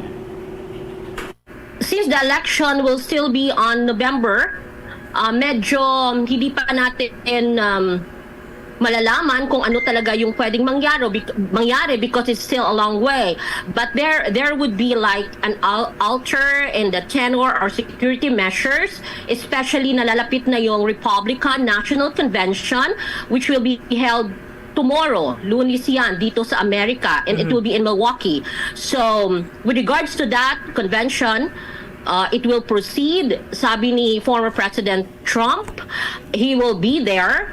There will be enhanced security, and yung nakita po natin, siguro nakita naman natin sa mga videos, how the President reacted after the shooting. So, there are a lot of many possible things that will happen. They admire the grit of the president who still raised his hand, fighting for showing courage in spite of what happened. But the critics would accuse him that he somehow put the guards on endangering the guards because he saw that opportunity to have that photo op in midst of danger. But in spite of that, it's too soon. It's too soon to really predict what will happen. Actually, how will it affect the election? It's still undecided how it will impact the election because as of the moment, there are some voters who are still undecided, and these voters who are undecided are what he needs to make it a seat in the White House. Alright. Of course, concerned din po tayo sa kaligtasan po ninyo na mga Pilipino na riyan po sa Amerika. Sa ngayon po ba, meron na pong mga advisory o ginagawa pong mga hakbang ang Embahada ng Pilipinas dyan at maging na rin po ng Filipino community? As of the moment, I have not heard any news from the Philippine Embassy regarding what happened. I have not heard any comments, any reactions from the Philippine Embassy. The Filipino community is still silent, maybe just looking at both sides, thinking of what will happen next, and just waiting for what happens next. Okay. As of the moment, I have not heard. Okay. Sige, maraming salamat po, Ginang Valerie. Last na lamang ho on my part. Sa pangyayari ho na ito ngayon lang ho ba ninyo naranasan habang kayo po'y nandiyan sa Estados Unidos? Actually, this was my first time to really see on the television what happened during the rally. But based on history, yung mga assassination attempt did not happen just this for the first time. So it happened even before. So according to history, the last happened during the former President Ronald Reagan's campaign rally also 40 years ago. And I can remember in 2008 during the victory speech of former President Barack Obama, they have this bulletproof glass around him when he did his speech. So hindi natin alam, baka that would be a possible idea also, or a possible thing that will happen just in case we have this national conventions for both the Democrats and the Republicans. We really don't know what will happen next. Oh. Yes, thank you too. God bless. Okay. Sige, maraming salamat po sa inyo, Bombo Valerie Villas. Hanggang sa mga susunod na araw, makikikamusta pa rin kami sa sitwasyon natin dyan sa may Estados Unidos. Ang ating pong Bombo International News Correspondent dyan sa may Chicago sa USA, magkakabombo si Bombo Valerie May Baqueriza Villas. Kaugnay pa rin po yan sa nangyari kahapon kay dating President Donald Trump. Bombo Police Report. Dakuhan po natin ang ating mga provincial report. Meron pong dalawang bata, medyo sensitibo pong nilalaman ng ating pong susunod na balita, mga kabombo. Meron pong dalawang bata na mga person with disabilities ang nasunog dyan sa may bahagi po ng Davao City. Maki-update po tayo sa pamamagitan po ng Bombo Radio Davao. Nakita na lamang na magkayakap ang bangkay ng dalawang persons with disabilities na mga minor de edad sa loob ng banyo ng kanilang bahay matapos masunog ang kabahayan ng 203 pamilya sa Magallanes Riverside, Barangay 2-A, Davao City. Nagsimula ang nasabing sunog bandang 8:20 ng gabi at idineklara naman itong fire out bandang 1:00 na ng madaling araw. Base sa datos na ibinigay ng Barangay Social Welfare and Development Office, nasa 203 pamilya o 545 mga individual ang naapektuhan sa nasabing sunog na kung saan pansamantala itong nanuluyan sa Magallanes Elementary School. Nangyari ito July 13, 2024 at ang oras ay 8 p.m. nagsimula. Number of families, 203. Number of individuals, 145. So, mga affected ng mga families po, ang owner is 72, ang renter is 70, ang share is 13, ang boarders nurse is 42, ang caretaker is 1. So number of injured is 5, number of casualties 2 PWD. Ayon ni Diana Lopez, ina ng isa sa mga nasawing biktima, na umalis daw ang tagapagbantay sa mga bata at pumunta sa isang tindahan.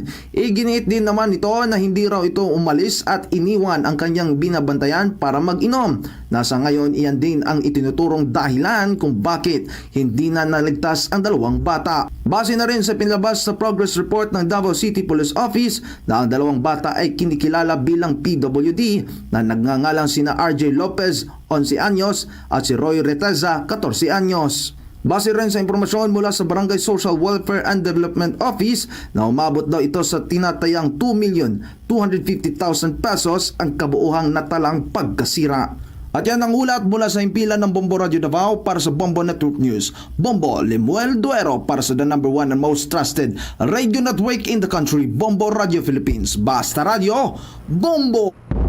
Ang cellphone naman ng bumaril kay US President o dating US President Donald Trump, hawak na daw ng kapulisan.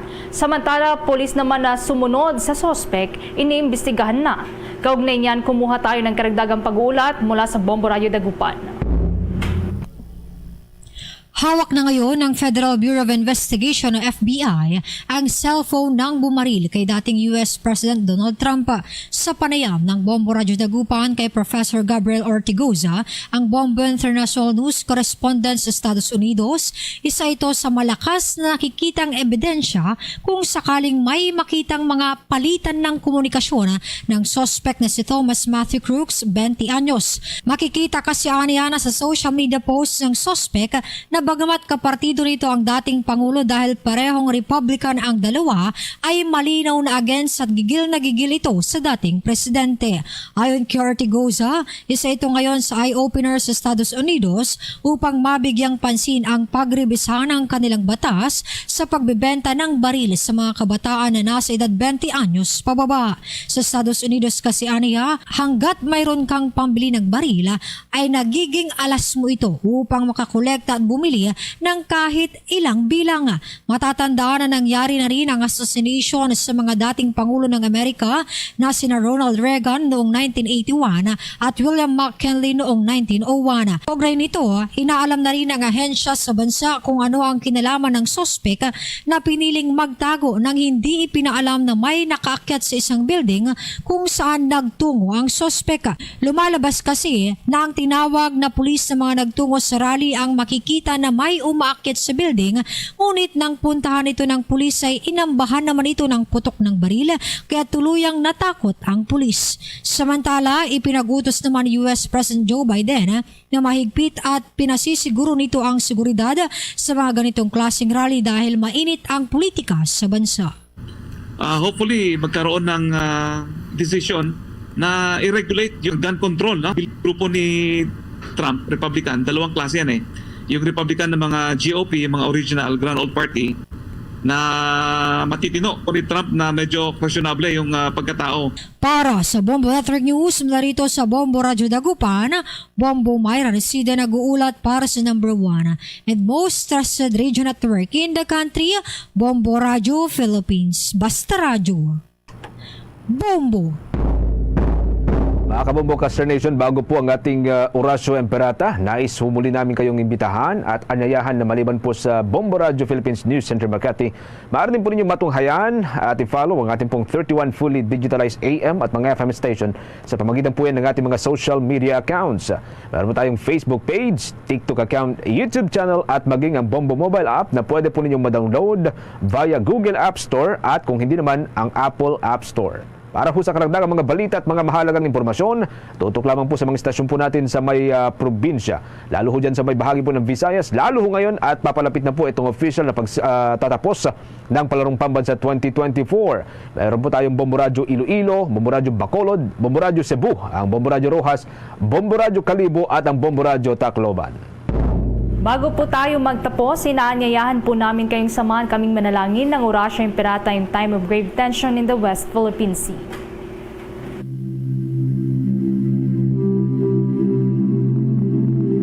Our Lord God Almighty, maker of heaven and earth, the sky and the seas, Look kindly on us, your children of the Philippine Islands, our home, now beset with tensions over our West Philippine Sea.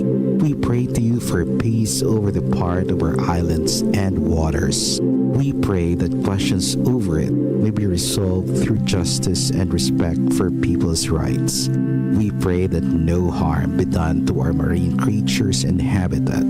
We pray that our fellow Filipinos protecting our islands and seas be kept from natural and man-made disasters.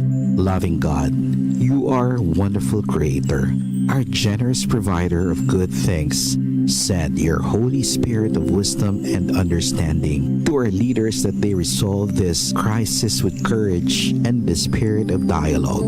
Help us to remain faithful to your word and obedient to your will always. This we ask through Christ our Lord. Amen. Luzon, Visayas at Mindanao at maging sa buong mundo. Yan na po ang kabuuan ng ating balitaan para sa Bombo Network News Noontime Edition o pangtanghaling edisyon ng Bombo Network News. Mula dito sa Makati News Center para sa #1 and most trusted radio network in the country, Bombo Radio Philippines. Basta Radio.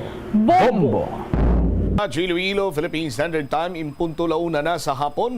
Balik diri sa pagpangalagad sa Bombo Hanay sa udto sa DYFM, Bombo Radio Iloilo. Standby sa aton sining mga kabombo. I-check naton ang balita ni Bombo Angel Tan. Si Mayor Jerry Treñas nagpagwa na sang direktiba agod nga husisaon ining mga makabig naton hatag sang upang o kon ining ginatawag sining nagabalabag dira sa dalan sa may Mansaya Lubok Road. Ini kasunod man sang pagkadisgrasya sang bata sang isa ka barangay Kagawad sa nasambit karon iyang lugar kung sa din ginbawian ginini sang kabuhi. Kung madumduman pa aton man sining talakay kagina sa Bombo Hanay big time nga nagakadapat sining may ara sang nagakigo sining karon koordinasyon sa bahin iya sang City Government Land Transportation Office kag subong man sa bahin karon mga biyan sang Highway Patrol Group kag i-task dira ang mga barangay official nga magbantay 24/7 sa mga truck dira, trailer truck nga naga-parking kag do kasubong niya ginhimo nila grahe ang highway. Check naton ang balita kaupo naman direktamente sa Maya Iloilo City Hall si Bombo Angel Tan. Jel, sa report please come in. Diri Bombot Siyam sang bulig si Iloilo City Mayor Jerry Treñas sa mga nagkalain-lain nga opisina, especially ining mga implementing agencies when it comes sa traffic para nga ti masolusyonan ining problema sang on-road parking sa bahin sang Barangay Lobok, Lapus, Iloilo City. Sa interview sang Bombo Radio kay Mayor Jerry Treñas, yung pahayag nga ti tunan kaglantawon nila kung ano ang mangin solusyon diri kaupod ang Traffic Management Unit, Kapulisan, Highway Patrol Group kag ang ining CSU Division sang team o konsang opisina ni Mr. Jack Kunlo. Sunod diri kay Mayor Jerry Treñas, sadto gid man nga ang problema iya sa may coastal area Bombot Siyam nga ginaubra nga parkingan sang sining mga dalagko abi nga mga truck pero subong nagsaylo ini sila diri sa bahin sang Lapus nga ti kumadumduman sang mga kabombo naton mi isa diri ka napatay nga ti motorista Bombot Siyam. Kaga ti with this one ginalantaw taman diri kung ano ang mangintikang kaupod ang pulis Bombot Siyam nga ti lantaw naton abi kung madugang diri abi sila sang nagapatrol man lantaw nila kaga ti lantawon pag diri ni Mayor Jerry Treñas kay mi ara donation ang Iloilo City Government or ang Executive Department sa bahin sang Traffic Management Office nga ti mga salakyan ini siya nga lantawon nga tani ang bali Mayor Jerry Treñas gamiton ini siya sa pagbantay kapag checkya sang area nga ti bawal ang on-road parking. Bombot Siyam dugang padri sang natunggan ginahulat man sang Iloilo City Government ang ginpang purchase nga wheel clamps para gamiton abi sa mga gamiton sang traffic management unit. Pamatian tabala ang kabahin diri sa nga pagpahayag ni Iloilo City Mayor Jerry Tranyas sa ngaton ma interview. Nagpangayon ako bulig sa pulis kag sa aton traffic upod kay Lovejoy para sa clearing operations. And we'll see what we can do about that. Sa unang problema tada ara ni sila sa Coastal Road, no? Di daw na limpyohan na tong Coastal Road. Ang police, you know, we donated 4 big motorcycles sa aton traffic division sa PNP. So hopefully they will make use of that. Kag ang highway patrol. Watcham na batian sang mga kabombo naton diri ang kabahin sa nga pagpahayag ni Iloilo City Mayor Jerry Tranyas sa aton interview. Hopefully si Mayor nagalaom kay ti sino man bing hindi maglaom bombo Angel nga kung ano ang kayuhan in terms of resources sa bahing sang syudad. Ginashare man sang alkalde naton sa aton sini nga mga law enforcement agencies. No, but sad to say, nagakatalupangdan lang nato ng mga bagay-bagay kung may mapatay, base na lipat ng mga kabumbo naton, just like sa natabo sa may diversion road Mandurriao, may napatay man itong mag-asawa. Kag nabunag ang traffic discipline zone. No? Ang punto naton is that nga kung may enough resources malang ang syudad, ginahatagan man sa nagakigo ing tulupango dato sini nga mga law enforcement agencies, di dapat mas mangin aktibo sila in the sense nga ma-prevent naton ang mga kasubong iyang mga aksidente sa dalanon, no? Para mas mangin safe ang aton siniya nga mga dalan diri iya sa bahay sa syudad sa nga Iloilo, particularmente mga national road naton, mga highways naton. No? Talikdan ta na kuntani ni ang batasan balang ati reactive kita, no? Ang aton sini kuntani di mas magabangko kita sa mga proactive nga mga initiative para nga ma-prevent naton ining mga masubo nga kapalaran. Although hindi man naton malikawan gid ang disgrasya kay ginatawagan ni nga disgrasya sino man yang luyang nga madisgrasya man. Pero no, kung proactive ang aton sini nga mga law enforcement agencies, kung nagabangko sa prevention ang aton sinmahensya sa gobyerno, ang mga unit sang local government unit mga division, mga offices, dako gidang bulig kung tani, dako gidang impact sini Bombo Angel sa mga kasubong sini nga sitwasyon, no? Amo na ibang watcham batian mo man to no nanukot na si Mayor Jerry Tranyas sa mga resources nga ginapanghatag niya sa mga law enforcement offices nga ni nga kuntani hindi lang bala all the time maga-focus sang implementation sang mga pagsulundan dito sa diri sa city proper area gid Mandurriao or specific lang, kundi pati ining mga naga on road parking sa mga surudlon nga mga barangay balabang watcham ti dako gid ni nga huol kag with this one may kabuhi nga nadula rason nga ti na remind liwat ang city government bang watcham.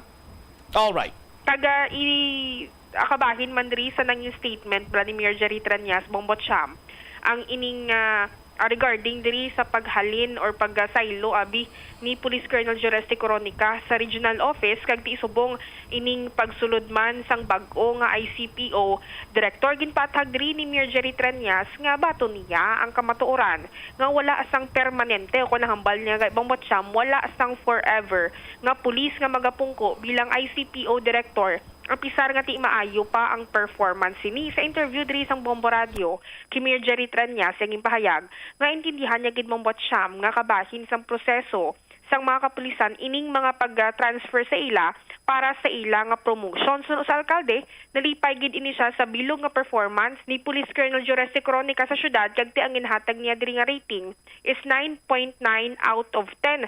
Kag nakita niya nga maayo gid ang numero sa nga drug recoveries. Patag sa alkalde, dako ang expectation niya sa bag-o nga ICPO director bangod sa nangin performance sang anay director man Bombot Cham.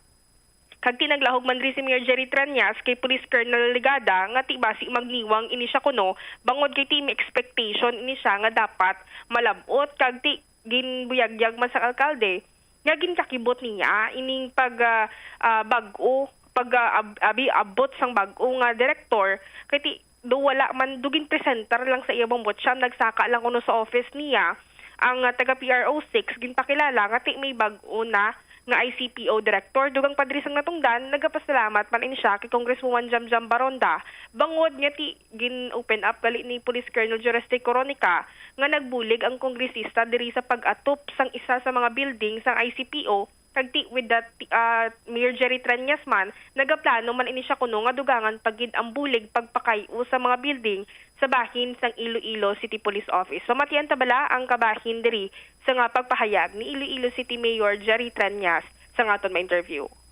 Ang matag ko nga rating kay Cronica siguro 9.9%. I've been very happy with this performance. For the first time in my several years as mayor, serving as mayor, 9 years plus another 5 years.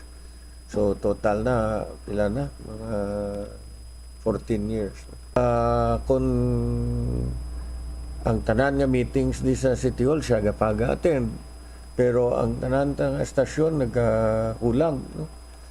I am even expecting a donated armored car which we retrofitted to be used as a armored SWAT van, which will be donated soon to the PNP. Iti para sa akon importante ang peace and order para padayon ang pag-develop sa isa ka syudad. Dako lingkungan kay Colonel Ligada, you know, you have the misfortune of following a very outstanding officer. Di daw lingko ba si way ka natulog kag magniwang kagid. Man Japon, first drugs because drugs really create havoc. Second, ang mga petty crimes, mga street crimes na mga snatching, arada sa mga dalan lang ang mga ano. Tapos ang mga saka-saka sa mga panimalay, no. Kung maproteksyonan ang pumuluyo ta sa ila panimalay, mapasiguro ta ang kalinong kagkatawhay. I do not see any reason why there will be any problem on the peace and order. Iloilo is growing very fast. It is a very attractive area for investment for all the companies. Ako na nga dapat siguro doon ta lang, no, nga ang peace and order ta sigurado gin kita. Ako gapatikos ko for forever, puti sa police why forever.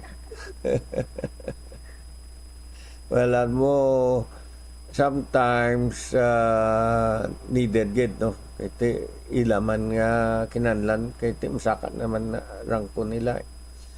They need a different assignment because of their ilaman nga requirement para sa ila promotions, no. So he will be assigned to the region and eventually maybe assigned to whatever parang capacity para magsaka pagid. Mayor, dukadasig lang sir sang pagbulos kay Colonel Cronica. Sir, ma-inform ka niya ahead of time or alam mo nagkadto lang diri sila sa imo para kilala ang bago nga director mayor? Ang number 2. Yung police, you know, anytime the police is really follows the hierarchy. So, anytime. Di Blas Davao, do katatlo nila tuwing isla. Well, I thank Congresswoman Baronda for that. No? At least, natupan niya ang PNP.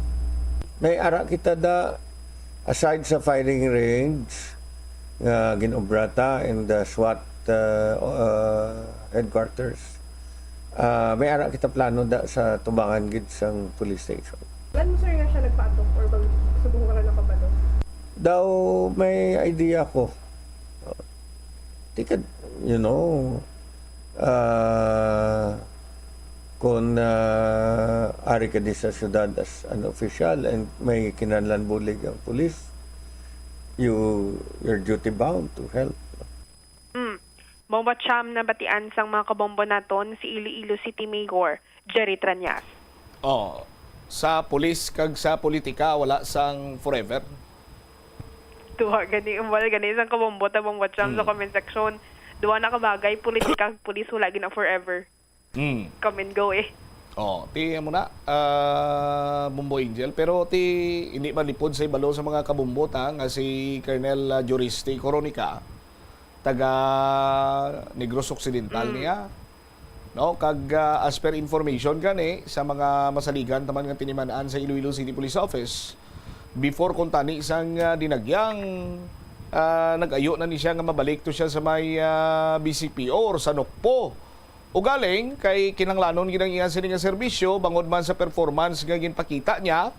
That is why nga naglabot pa diri siya sa bulan sa Hulyo, Bombo Angel, pero ti subong kuno do hindi naging mapunggan kay kinanglan naging kuno iya ni Colonel Coronica nga magbalik to sa iya sining hometown kag later on ti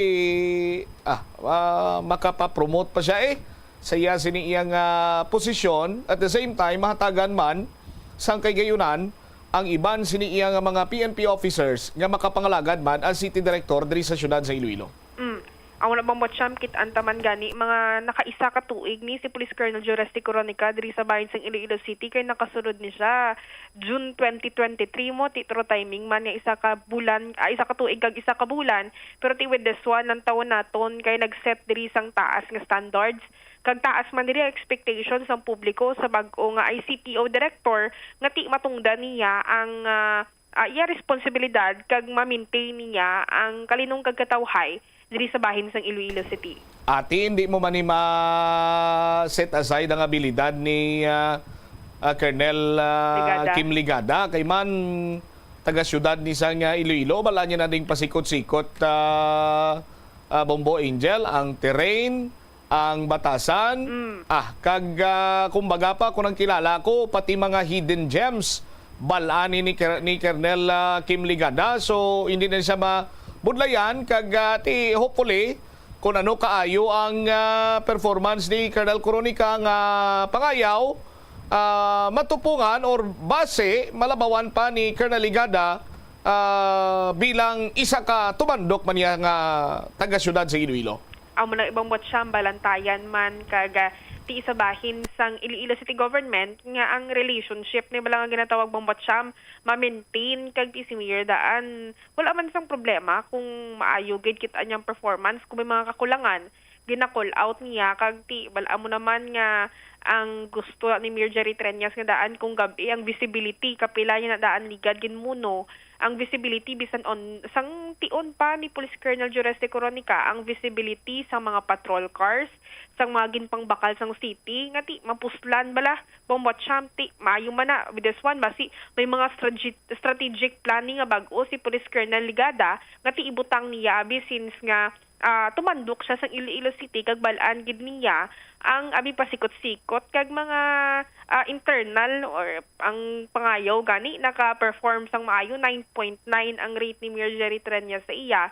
With this one tumandok sang Iloilo City basi maka lapaw pa 10 ni Botcham ang rating ni Mayor Jerry Tranyas makatapos abi sang iya man abi nga pagpangalagad diri sa bahin sa Iloilo City. All right. Ini si Bombo Angel Pichilierta na para sa the number 1 and most trusted radio network in the country, ang Bombo Radio Philippines. Basta radio, Bombo! Salamat kid Bombo Angel Tan. Hindi man mangin madinalag o nang aton sin mga kapulisan, no, sa ila siniiya nga mga operations kag iban pa nga mga hilikoton kung hindi suportado sa aton sini nga local government. Kag may pila naman kita ka mga police official gani nga na istorya kag nagapasalamat sila sa bulig man sa aton sini mga opisyales diri sa syudad sa nga Iloilo kag sa ila kuno nga eksperyensya bilang ICPO director. Why gid sila punaw iya kon diri sa syudad sila i-assign 20 minutos na nakaligad sa takna sining launa kaangot sining balita sa aton sining mga kabombo. May sugpon diri si Bombo Marisol Binyas. Now, si Colonel Coronica ginpabugal sini ang nangin performance sa kampanya batok sa illegal sining druga. Lakip na sina diri karon ang balita man ni Bombusol General Services Office patunan sa Rapid Assessment Team ang supply sang tubig sa syudad kay hindi sa gyapon istable. Sol, sa mga balita, please go ahead. Ginapabugal gidiri Bombocham ni Police Colonel Joris T. Coronica ang nangin away sini o kung nangin performance abi kontra sa illegal nga droga sang sa pwesto pa ini bilang City Director diri man sa Iloilo City Police Office. Sa interview naton kay Police Colonel Joris T. Coronica ang City Director o kon Director sang Iloilo City Police Office, ginapabugal gid sini no ang nahatagan sila nila sang igtalupangod abi nga i-address ang problema diri sa illegal nga droga sa syudad. Humali sa diin gintas tara niya man diri gindiga niya ang nangin accomplishment niya specifically sa accomplishment no sa illegal drugs humalin sang nagpungko ini January 27, 2023 tubtub July 12, 2024 sa diin patigayon sila sang 561 gid ka by bust operation kagti malapit diri 900 ka mga persona ang ila nadakpan or to specify 867 individuals kag ginabanta malapit 130 million pesos nga balor sang illegal nga droga ang ila sini na kumpiska.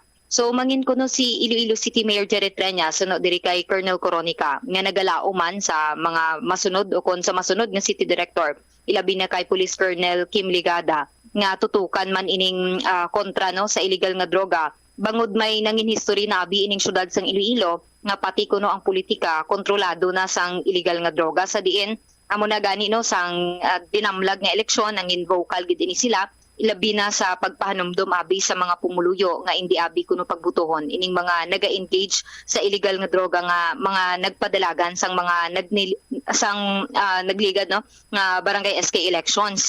Pero isa man diri sa ginakasubo kag do abi-abi ni Police Colonel Coronica ining isa ka kabuhi nga nagtaliwan sa bahin man sang ilang kapulisan no o mismo sa iyang pagpamuno bilang city director diri sa Iloilo City Police Office ining pagkadula sang isa ka personnel nila kabahin man no sa away nila sa may droga.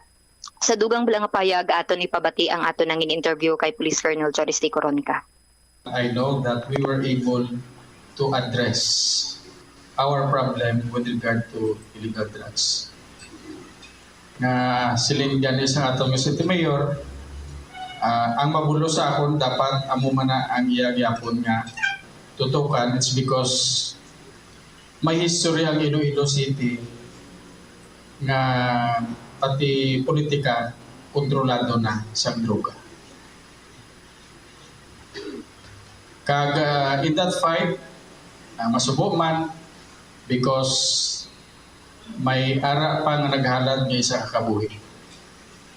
Election period, nangin vocal kita sa mga barangay officials nga may link sa illegal nga droga to the extent nga daw nagapangampanya kita nga hindi sila pagbutuhon. It's not because hindi magutaga diri, no? But because I want to give my best for the people of Iloilo City and para sa institusyon ang ICPO na gusto ko protektahan ang imahe and of course PRO6 and PNP. Nabatian diri ang kabahin sang ato nangin interview o kon ang sa kabahin sa nangin pahayag ni Police Colonel Joris T. Coronica. All right. Sa iban pagid nga mga balita naton nga dala diri Bombocham, kadto kita diri sa bahin sang syudad sang Iloilo o kon sa bahin man sa gyapon ng sa syudad sang Iloilo, pila diri ka mga problema nga gindiga sang katapo o kon sa pila diri ka mga naobserbano sang General Services Office kay nagaplano na ini sila nga magatukod kag patun-an sa Rapid Assessment Team ining supply sang tubig bangod sa subong indi sa gihapon istable ang supply sang tubig diri sa bahin sang syudad sang Iloilo. Sa interview sang Bombo Radio kay Engineer Niel Ravena, ang head sang General Services Office, bali sa subong nagaplano pa lang ini sila no nga matukod abi sa sang sining Rapid Assessment Team para isikyar iya ang sitwasyon sang mga supply sang tubig diri sa syudad. Sa diin igakandak lang ni nila, igapatigayon lang ini nila ining Rapid Assessment Team kag magakandak sang rapid assessment kun may makita sila nga dako nga pagbag-o sa pagdistribuer abi sang tubig kaangay sang for example diri Bombocham kun nagahatag sila abi sang 200,000 liters per day, dapat sa ila pag-assist o kun sa ila nga assessment diri magwa nga half na lang abi ang ginakuha sang pila diri ka mga konsumidor o kun pumuluyo diri sa may syudad sang Iloilo kag didto na no ang action nga magasulod na sila pagapatun-an na sa Rapid Assessment Team. Pero sa ulihin nila diri nga pagsikyar suno kay Engineer Ravena, wala sa gihapon naganubo sa 200,000 liters per day ang ginakonsume sang mga taga-syudad, particular diri sa may city proper area. Sa pihak nga ginabanta, yara na lang gani sa 70 ka mga kabaranggayan ang ginadulungan sang tubig. So nagapakita lang kuno ini nga may problema sa gihapon sa supply sang tubig sa syudad kag dependent sa gihapon ang mga pumuluyo sa ginadeliver nila nga tubig. Sa subong, yara pa lang sa 12 million liters Bombocham ang nahatag nga volume sang tubig sa syudad sa pihak nga kinahanglan nila no o kun out of 600 million liters ning nga dapat deliver nila kag o kun target nila nga i-deliver diri sa may syudad. Isa sa mga nakita diri ni Engineer Ravena nga rason nga ako no mahinay abi ang distribution sang tubig amo iya ang mga problema abi o kun mahinay nga pressure sa mga pipes sang sining naga-supply sang tubig sa syudad o kun to specify ining MIWD. Suno sa iya naga-report man kuno ini ang distribute Bombosol. Again Bombocham. Kung maghambag ka nga Metro Pacific Iloilo Water, Metro Iloilo Water District, amo na ang distributor sang tubig, sang potable water. Kung maghambal ka naman supply, di Iloilo Bulk Water Supplier, isa sa mga supplier sang tubig. Isa dira amo ang Flow Water Resources Iloilo Incorporated. So ang papel sang Metro Pacific MIWD is to distribute potable water, no? Si Iloilo Bulk Water kag si Flow Water sila ang naga-supply sang tubig. Roger on that Bombocham. Kag sa subong no ang pinaka-latest diri nga nangin assessment abi ni Engineer Ravena sa nangin performance abi o kun sa pag-deliver sa sining MIWD sa pilaman ka mga kabaranggayan diri sa may syudad sang Iloilo. Nagahatag man kuno ini sila sang ilang assessment o kun amo na update abi sa bahin sang ilang ginaobra para maimprobar kuno ang ila performance sa pag-distribute sang tubig. Sa dugang bala nga pahayag aton ipabati ang aton nangin interview kay Engineer Niel Ravena. I-check namon ang scenario sa ground nga base stable na no ang mga tubig, but data showed nga naga more than 200,000 kita gyapon sa delivery sa tubig. So this is only shows nga hindi pa no stable ang tubig nga especially sa Central Business District or sa city proper area, no. So mostly dependent pagid gyapon sa gina-deliver ta nga mga tubig. Okay, may pila pa kita estimatedly engineer ka liters ng tubig nga ipanagtag sa City Hall. Kag kamusta subong ang status ng delivery? Dako pa kaayo. Mga 12 million liters pa lang no ang aton na distribute. Considering 70 plus lang no ka barangay subong ang naga-receive sa atong tubig no. So isa ni sa closely monitor naton para nga maka-report kita no sa aton nga disaster council no. Once nga no, we will be recommending kung makita natin significant changes no sa deliveries ka tubig or sa acceptance no sa deliveries ka tubig, we will report this to to our operation center. Then the operation center will send sang rapid assessment team that will validate no sang scenario sa ground on the stability no sang tubig or the water source nga ginakuhaan nila. Then the rapid assessment team will have a report on this sa disaster council no. Then the disaster council will recommend no whatever the outcome sa sina nga assessment. Bali sa subong engineer mahambal naton nga may problema kita gyapon sa supply sang tubig diri sa May City. Yes, because mainly ang problema ang pressure no sa tubig diri sa distribution pipes naton sa city proper district no. So I think that's the problem no. So kung maka-recommend kita kung may mga significant changes, then we will go with that. Mahatag kita na yun sang report. Engineer, ano ni ang nangin response ni MIWD no since sila ang naghatag sang tubig? I mean ang sa bahin sang paghatag sang pressure since doon mo na ang nakita nyo nga isa sa mga technical problems sa distribution sang tubig. Nag-report man sila no directly sa aton mayor on the updates no sang ilang mga projects ag mga pipes no nga upgrading nila diri sa City of Iloilo. This is to improve no sang services nila in the distribution ng tubig. So medyo long-term solution siguro sini no. Nabatian diri ang kabahin sang ato nangin interview Bombocham kay Engineer Niel Ravena, ang head sang General Services Office. All right. Ini si Bombo Marisol Binyas para sa the number 1 and most trusted radio network in the country, ang Bombo Radio Philippines. Basta radyo, Bombo. Salamat gid Bombo Marisol Binyas sa imo siniiyang follow-up report. Kung supply ang pag-istoryahan naton sa bahin sang isa sa mga bulk water supply, Flow Water Resources Iloilo Incorporated. No doubt sa aton sini mga kabumbuhay kita sang problema sinadira. No, as a matter of fact, may extra pagid iyang 30 million liters no per day kung gusto nga magdugang ang demand nga isupply ang Flow Water Resources Iloilo Incorporated 30 or 10 million no sa aton sini nga mga kabumbo.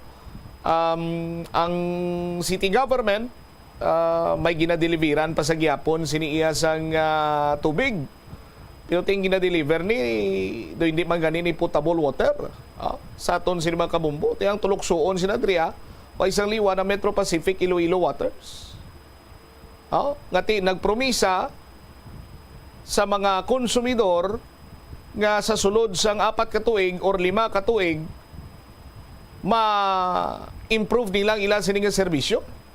No? Sano pa sila nag-joint venture sa Metro Iloilo Water District? We are hoping kag ginpaminsar naton sadto nga sa ila sini nga joint venture bisan pa paano ay kayuhan gawa sa ila sini nga serbisyo. Pero ang kabaliskad sini natabo. Naglala pagid ganing ila sini nga serbisyo sa aton sini nga mga kabumbo. Why Manila na-reduce ang non-revenue water?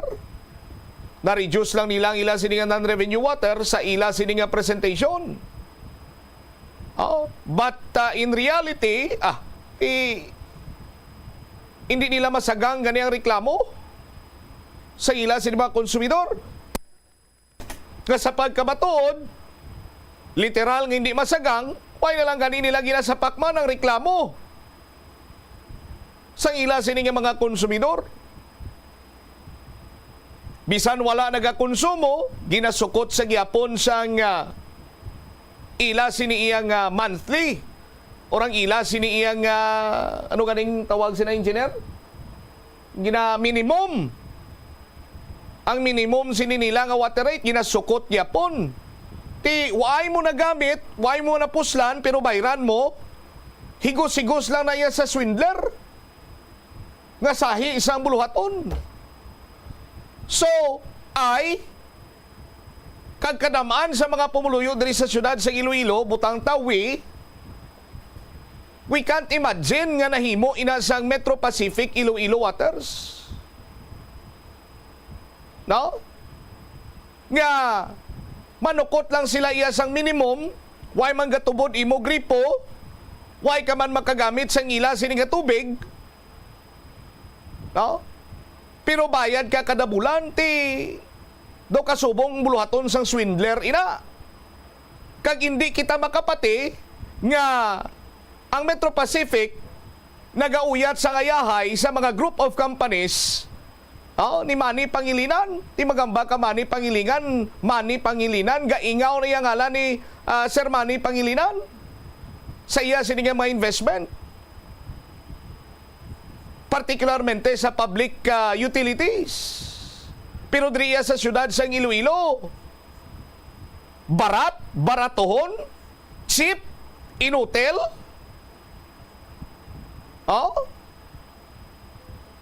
under sa ayahay ni Manny Pangilinan, sa aton sini mga kabumbo, mga swindler,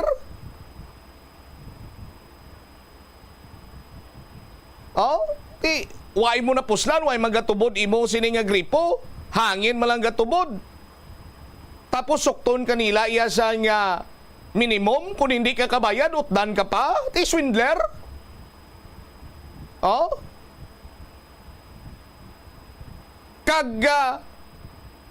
They have the audacity sa aton sini nga mga kabumbo, nga mapulo pa increase ang ila sini nga water rate, kay para kuno iya sa improvement sa ila sini nga serbisyo, ginago.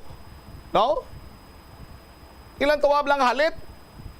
Hopefully makalabot ni kay Mr. Manny Pangilinan, Sir, ang Metro Pacific Iloilo Water, diriya sa syudad sa Iloilo, ang ginahimo sini nila, hindi iya serbisyo, swindling, pagpang-swindol, mga swindler, tawo mo di. Kauluya, nga nagauyat sa kayahay sa imo sini nga pangalan, isa sa mga group of companies mo, swindler. Palupad ang istorya, perme. Na-reduce sila kuno ng revenue water sa presentation. Ano ganinang slide na, Bombo Brinan, nga presentation? Ano ganina? Ang i-click mo bla, tapos next slide please. Ano ganing nga presentation na? Kung may present ka bla sa sa ila sini nga PowerPoint presentation, didira nila na-reduce ang non-revenue water kag pila ka kilometros na kuno nga tubong na lubong nila, no? Sa aton sini mga kabumbo, sa mga swindler mo nga tawo, no? Sa mga swindler nga tao dira sa Metro Pacific Iloilo Waters. 35 minutos na nakaligad sa takna nga launa. Kay kun why lang sa nga black time, tapos kita ni. Galing kiti may mga importante kitang obligasyon. Standby na kamo sa masunod sini nga black time program, City Hall in Action with former Board Member Manny Galyar. Ini naman si Bombot Shama Blanco Vergabilin sa imo sa mananay nga hapon ang City Hall in Action pagasundan sang kahapon lamang program kaupod sakay Tita Regine. Para sa the number one most trusted radio network in the country, Bombo Radio Philippines, Basta Radio, Bombo, Oras. Hindi ako Kada 39 segundo, may isa ka tawo nga nagakabiktima bangod sa paggamit sang computer. 8 ka milyon sa kada tuig ang ginaatake sang hacker. Likawan ang mangin isa sa biktima, mangin mahinalungon sa mga ginapanghatag nga impormasyon, protektahan ang kaugalingon, paggamit sang internet pasang karon. Ini nga pahanumdom ang ginadulong sa imo sang the number one and most trusted radio network in the country, Bombo Radio Philippines. Basta Radio, Bombo! Paano bala magpain sang basura sa panimalay? Magpreparar sang separado nga suludlan para sa wet kag dry kitchen waste. Magpreparar sang duha ka mga suludlan para sa dry waste sa bilog nga balay, isa sa plastik kag isa sa papel. Ibutang sa isa ka suludlan ang mga bagay nga pwede pa magamit liwat ukon mabaligya kag ihaboy naman sa gwa sang puloy-an pakadto sa basurahan ang mga wet wastes. Makakinot kag makakwarta ka na, makabulig ka patipig kag sa katinlo sang imo palibot. Nagaproblema ka man wala sa pagtuon kung suspendido ang face-to-face classes bugod sang tuman ka init nga tiyempo? Paano ka bala epektibo nga makatuon? Bisan wala ikaw sa eskwelahan. Kinahanglan gid nga hibaluon mo kung saan ikaw pinakaproduktibo kung magtuon. Inibangod iban sa mga estudyante, mas epektibo ang pagtuon kung sa gabi, samtang ang iba naman ang mas produktibo kung adlaw. Hindi pagpilita ang imo kaugalingon nga magtuon kung feeling mo nagapalangluya ang imo brain power. Pili agid ang tion nga alerto ikaw para sigurado nga maproseso sang imo utok kag hindi makalimtan ang imo ginabasa, ginasulat o kun ginapamatian. Ini nga pahanumdom ang ginadulong sa imo sang the #1 and most trusted radio network in the country, Bombo Radio Philippines. Basta Radio Bombo! Sa pagbugtaw mo sa aga, cold baladayon nga tubig ang imo ginainom? Ay, dali lang, wait a minute. Para sa ininit. Suno kay Dr. Deborah Weatherspoon, isa ka advanced practice nurse, mas maayo nga mag-inom sang alabaab nga tubig sa aga. Paathag ni Weatherspoon, iniya nagabulig sa lawas nga magpagwa sang toxins kag naga-improve sang imo blood circulation. Sa mga babayi, ang pag-inom sang alabaab nga tubig ay nagabulig man kung ikaw nagasuprer sang period cramps. Ang pertussis ang isa ka makalalaton kag makamamatay nga balatian ilabi na sa mga lapsag, nagalaptang bakterya pinaagi sa paginhawa, pag-ubo kag pagpangatsi sang tawo nga may pertussis o kun whooping cough. Ang mga sintomas ni ang nagaumpisa sa sipon, ubo kag hilanat kanagalala ang ubo sa sulod sang isa tubtub duha ka semana. Gani kung nagabatyag ikaw, imo bata o kun himata sa nasambit nga mga sintomas, gilayon nga magpakonsulta sa doktor. Siguraduhon man nga mabakunahan ang inyo nga mga chikiting. Ang Iloilo ang pinakauna nga syudad sa luwas sang Manila nga nakaangkon sang direct shipping lines padulong sa iban nga mga pungsod. Halin sang 1855, nagaserbe na ang Port of Iloilo nga alagyan sang mga international shipping lines nga halin kag padulong sa Australia, Hong Kong, China, Singapore, Europe kag Amerika. September 29, 1855, sang ginbuksan ni Queen Isabella II sang Spain ang Port of Iloilo para sa international market. Mas nangin mahapos pagid ang trade sa tunga sang Iloilo kag Europe, ilabi na sa United Kingdom sang nabuksan ang Suez Canal sadtong 1869. Ang Ilonggo nga si Eugenio Eugene Torre amo ang unang nga Filipino nga nakaangkon sang titulo nga chess grandmaster matapos siya ang nagdaog sang silver medal sa ginhiwat nga 21st Chess Olympiad sa Nice, France sang 1974. Sang 1976 sa isa ka chess tournament sa Manila, naghimo pagid sang maragtas si Torre bilang una nga nakaluto sa sadtuanay world champion nga si Anatoly Karpov sang Russia. Si Torre ang nangin malapit man nga abyan sang American chess grandmaster nga si Bobby Fischer. Natawo si Torre sa Iloilo City sadtong November 4, 1951. Halos hindi na maisip ang mga medalya nga nahakot ni Torre para sa Pilipinas halin sa magkatuhay nga mga chess tournaments nga iya nadagaan sa magkatuhay nga bahin sang kalibutan. Sang 2021 nalakip si Torre sa World Chess Hall of Fame. Wala sang adlaw nga ginapili ang mga aksidente. Gani ari ang mga tips nga dapat tandaan sa tion nga nagamaneho. Una, regular nga i-check ang kondisyon sang salakyan, lakip diri ang tire pressure, bastante nga oil kag brake fluid, kag ang side mirror ang dapat nga yara sa insakto nga anggulo. Siguraduhon nga hugot pa ang mga breakers kag matinlo ang air filter. Ikaduha, mag-seatbelt apisar malapit lang ang kaduan. Ikatatlo, mag-signal sa tion nga nagaliko. I-on ang signal light kung ikaw ang yara sa ginabanta 300 katapaka halin sa imo likuan. Ini nga pahanumdom ang ginadulong sa imo sang the #1 and most trusted radio network in the country, Bombo Radio Philippines. Basta Radio Bombo! Hindi man malain ang mag-loan, ilabi na kun major ang imo balaklon. Kaangay abis ang balay o kun salakyan nga kinahanglanon mo gid. Apang panugyan bala sa mga eksperto, kun dako gid ang imo baklon, ang cash gihapon ang best, safest kag cheapest nga option. Kun cash ang imo gamiton, malikawan mo ang interest kag sampaw-sampaw nga utang nga masami naga-require pa sang binulan o kun tinuig antes mo mabayaran. Apang paminsara nga kung ikaw may sinuptan sa bangko, mahimo pa ini makatipon sang interest nga mahimo mo bukadon sa tion sang purchase. Ini nga pahanumdom ang ginadulong sa imo sang the number 1 and most trusted radio network in the country, Bombo Radio Philippines. Basta Radio Bombo! Yari ang mga simple nga pagiagod makakinot sang tubig, hindi mag-shower o kung maligo sang malawig. Sa sulod sang panimalay, kalabanan sang tubig ang ginausar sa pagpaligo. Nagalabot sa 24% sang tubig sa panimalay ang natigana sa pagpaligo sa mga miyembro sini. Ang pagpanubo sang tiyempo sa pagpaligo sang 2 ka minutos ang makabuhin sang 30% sang ginakonsumo nga tubig. Maggamit sang shower timer o kung mag-set sang alarm sa imo cellphone kag ilimit lamang sa 4 ka minuto ang pagpaligo. Kung nagagamit sang shower kag nagahulat pa sa pag-init sang tubig, saluda sang balde ang nagailig nga mabugnaw nga tubig kay sarang paining nga magamit. Nakahibalo ka bala nga ang color ang makaapekto sang imo nga modo? Santo sa pagtuon sang American Home Shield, mayara sang correlation ang color kag mood. Kaangay sang pula nga nagapataas ang blood pressure kag heart rate. Apang mas maayo ang duag nga pula kunyara ini sa kusina bangod mas nagapagana ini sa pagkaon. Ang shades nga blue kag green ang ginaabiso sa mga psychologist nga nagakadapat yara sa sulod sang imo kwarto bangod ini nagapakalma sa paminsaron sang tawo. Yari ang mga epektibo nga pamaagi agud mapabilin nga safe ang pagkaon sa imo pamilya. Ipabili ng katinlo. Maghugas sa mga kamot bago mag-uyat sang pagkaon. Kag masami nga himuon ini sa tion nga nagahanda ikaw sang pagkaon. Maghugas man sa mga kamot pagkatapos nga nagamit ikaw sang kasilyas. Hugasan kag tinluan sa maayo ang lamesa kag tanan nga mga kagamitan sa paghanda sang pagkaon.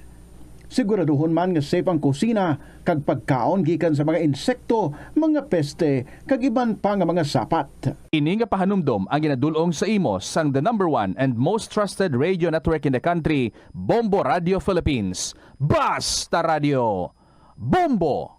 Ang tumandok sang Haro, Iloilo City nga si Melquiades Gamboa Ihereyos ang pinakauna nga Filipino nga nagtapos sang Doctor of Laws degree sa prestihiyoso nga Oxford University. Nagserbe man si Gamboa bilang Philippine Ambassador to India sa 1956 tubtob sang 1958. Subong man sa United Nations kag sa Court of St. James. Nagsulat si Gamboa sang pila ka mga libro kaangay sang An Introduction to Philippine Law kag a Dictionary of International Law and Diplomacy. Ang pagpanguyab ang hindi man dapat kahangawan suno sa mga eksperto bangod isa ini ka natural nga proseso bilang response sa kakapoy apang ang ginpaandam sa mga eksperto amo ang sobra-sobra nga pagpanguyab sa diin masobra ka isa ang pagpanguyab sa sulod sang 1 ka minuto bilang panugyan sa mga eksperto. Mas maayo gid nga magkonsulta gilayon sa doktor kung may nanutisyaran nga increase sa pagpanguyab ilabi na gid kung wala man lang sang matumod nga rason. Ang simple nga paghusay sang buhok ang may pila ka maayo nga benepisyo sa lawas. Sunod kay Arthi Ragurama, founder sang Dega Organics nga nagaproduce ng handmade bath kag body products sa New Delhi, India. Ang mga tawo nga may dry hair, ang masami hindi mahilig nga maghusay sang buhok bangod sa kahangawa sang hair fall. Apang ang masami nga paghusay sang buhok ang makabulig sa blood circulation sa aton nga scalp. Naga-nourish man ini sang hair roots, naga-promote sang growth, kay nagabulig man agod nga malikawan ang hair loss. Sa aroma kag soothing feeling sa pag-inom sang tea, ang rason sang kadamaan nga paborito nga imnon ang tea. Sunod kay Ansley Hill, registered dietitian sa Western Oregon sa Estados Unidos, ang masobra 3-4 katasa nga pag-inom sang tea sa isa ka adlaw ang makadala sang hindi maayong nga epekto sa lawas. Kinahanglan nga moderate intake lang sa tanan nga ilimnon agod ma-achieve ang healthy living. Mas nanamian bala ikaw magtuon sa balay ipaanggid sa eskwelahan nga madamo ang tawo? Isa ka panugyan para epektibo ang pagtuon sa balay, amo ang pagpangita sa designated area agud nga matiniran kung ikaw nagasulat, nagabasa o kung nag-review. Pwede man nga lamesa sa kusina o kung sa desk sa gwa sang inyo nga balay, pero hindi gid maghigda sa imo nga katre samtang nagatuon. Ini bagod nagakatemptar gid ikaw nga magpiyong-piyong, tubtub nga dalayon na ikaw nga matulugan. Siguraduha man nga malimpyo kag organisado ang lugar nga imo ginatun-an. Ini nga pahanumdom ang ginadulong sa imo sang the number 1 and most trusted radio network in the country, Bombo Radio Philippines. Basta Radio Bombo! Yari ang mga epektibo nga pamaagi agud mapabilin nga safe ang pagkaon sa imo pamilya. Lutoon sa maayong pagkaon, ilabi na ang karne, manok, itlog, kag mga seafoods. Sa pagluto sa mga pagkaon nga may sabaw o konsarsa, pabukalan, kag paturon nga nagalabot ini sa 70 degrees Celsius ang temperatura. Bago kaunon, initon sang husto ang mga nabilin nga mga pagkaon o konsudan. Taguon ang pagkaon sa husto nga temperatura. Hindi pag-ibilin ang naluto nga pagkaon sa ordinaryo nga temperatura sa sulod sang 2 ka oras. Ibutang gilayon sa refrigerator ang luto nga pagkaon kag mga pagkaon nga madasig mapanos. Ipabiling nga mainit. The following is an independently produced program. The opinions expressed by the commentator and his guests for the duration of the program are solely his own and not that of the station, its managers, or owners. City Hall in action. Mga balita at impormasyon direkta sa Iloilo City Hall sa pagpamuno ni Mayor Jerry Treñas. City Hall in action. Upod sa inyong alagad, former board member Manny Galyar. Ang oras sa Bilog Kapuluan sang Pilipinas, launa 48 sa hapon. Kamusta mga kautoran naton diri sa Bilog Western Visayas? Kag ibinigay diri sa syudad kag probinsya sang Iloilo. Sa 180 ka mga barangay diri sa syudad sang Iloilo. Kamusta mo tanan-tanan dira? No, da medyo magumgo mga ato sining panahon. Pila na kadlaw nga pagulan-ulan diri sa ato sining palibot, bauti sa mga kauturan naton. Halonggit kita sa lamok mga kabyanan. Ang mga suludlan sa tubig dira kinanan iula nyo ged para nga hindi pagistaran sang pitik-pitik kun lamok mga kabyanan. Kag live magita subong ya diri sa aton sini palatuntunan sa Bombo Radio Iloilo, sa Facebook Live, sa tanan nga mga viewers sang Bombo Radio. Kamusta ka mo tanan-tanan, no? Nagapalayag naman sa kanginan ang inyo soke sa kanginan. Ang inyo ginabantayan sa tagsak Lunes sa hapon ang palatuntunan City Hall in action. Padayon ang kauswagan sa syudad, litas continue to rise, syudad sang Iloilo. Upod kita sa padayon nga progreso sang pamilyang Ilonggo para sa syudad sang Iloilo. Upod kay Inday Raisa Triñas, Mayor Jerry Triñas, kag Kagawad Miguel Triñas. Rise and shine, shine and rise, rise and shine, Inday Raisa Triñas. Ang masunod nga congresswoman diri sa syudad sang Iloilo kod si former President Duterte pa. Change is coming. Dali na lang ang pagbaylo mga kabyanan. Diri sa liderato sang Kamara diri sa syudad sang Iloilo. Upod sa kay Inday Raisa Triñas. Pila ka mga isyos nga atong pagabalaan mga kabyanan diri sa aton palatuntunan. Ang ining mga proyekto sang City District Engineering Office nga matigan mo daw way matapos nga mga proyekto, nauntat nga mga proyekto, dabasulod pa nila ang gobyerno sa syudad sa Iloilo. Dabasulod pa si Mayor Jerry Triñas. Kag subong man ang balanta na karon sa dili gid lamang madugay. Sino ba may kakulangan sini? Why magani ka mo magpasa sa mga requirements dira? Ano ang mga requirements sini? Balanta na karon mga kabyanan diri sa aton palatuntunan.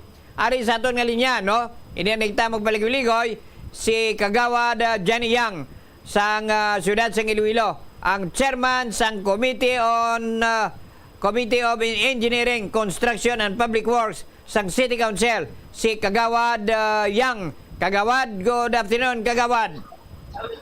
Good afternoon, Bombo Manino Galyar.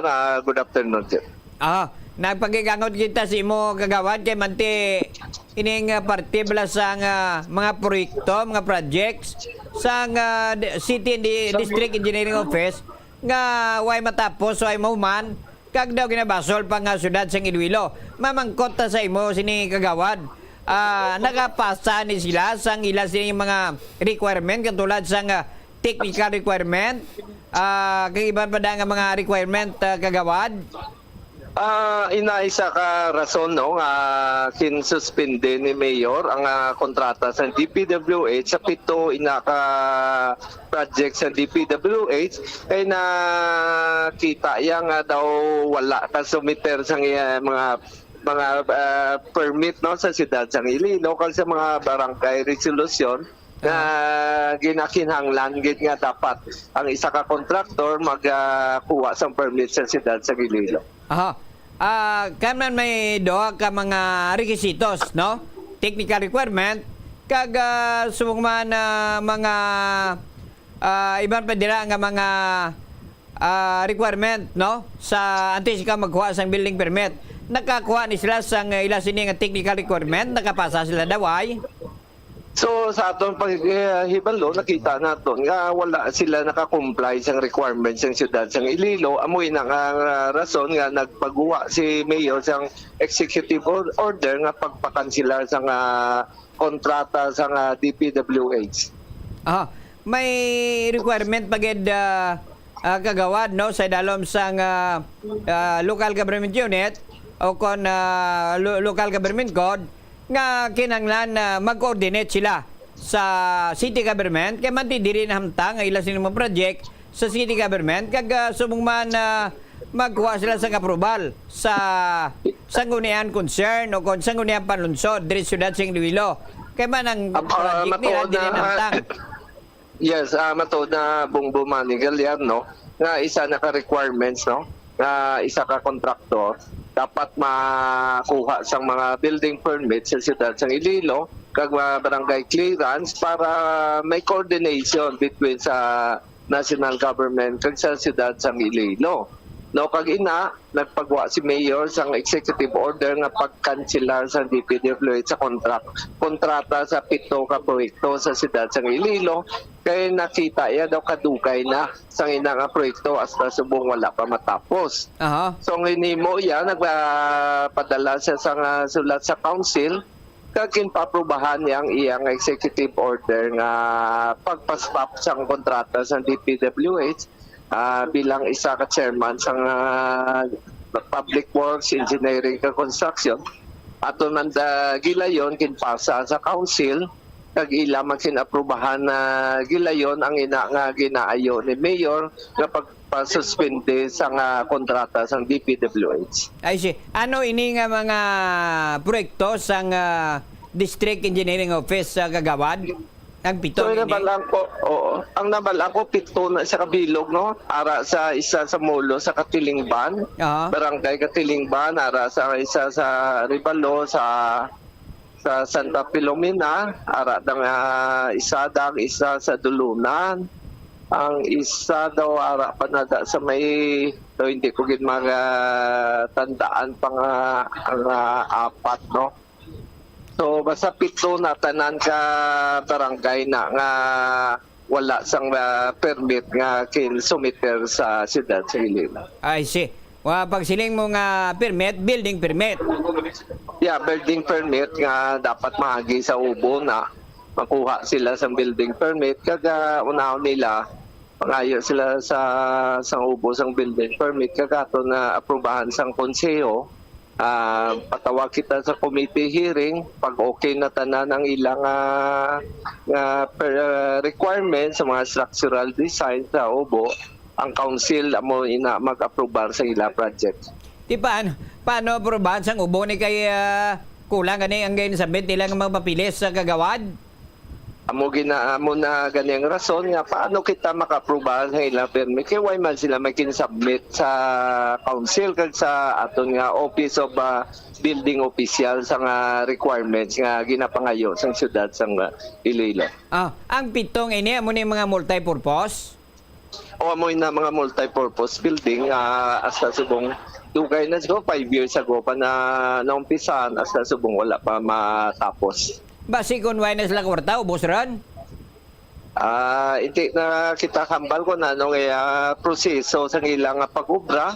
So, ang aton lang nga kung anong requirements nga dapat nila imuon, dapat i-submit nila sa city government. Lakip sinidiri sang pito, amo ning tindahan, public market dira sa may Mandurriao? Tama. O sa isa galing sa Mandurriao, isa pa na, no? Daw makita nato, malabayan nato, daw kadugay, at sa subong wala pa masapos. Tuno sila may phase 1, phase 2, phase 3 ko, no? Amoy na ang rason nga nga nadugayan ng ilang proyekto. Aha. Ti kay ano na sila nga peso mo nga pisto? Wala ta kabalo kon pesto, pestri na sila kay wala man sila ga-coordinate sa aton nga city government. So galutaw-lutaw ng aton gobyerno sa siyudad kung ano nang ilang status ang ilang project. Tiyan mo na mabudlay kay wala sila ga-coordinate. Under the law, kinanan may consultation, may coordination sila sa city government. So kung why sila ga-coordinate, paano sila matagaan sa building permit sa Ubo? Why sila building permit sini Gani man ano pag-aksyon sa atong gobyerno sa siyudad nga kung wala man ka ginasumiter nga mga papilis no nga para aprobahan.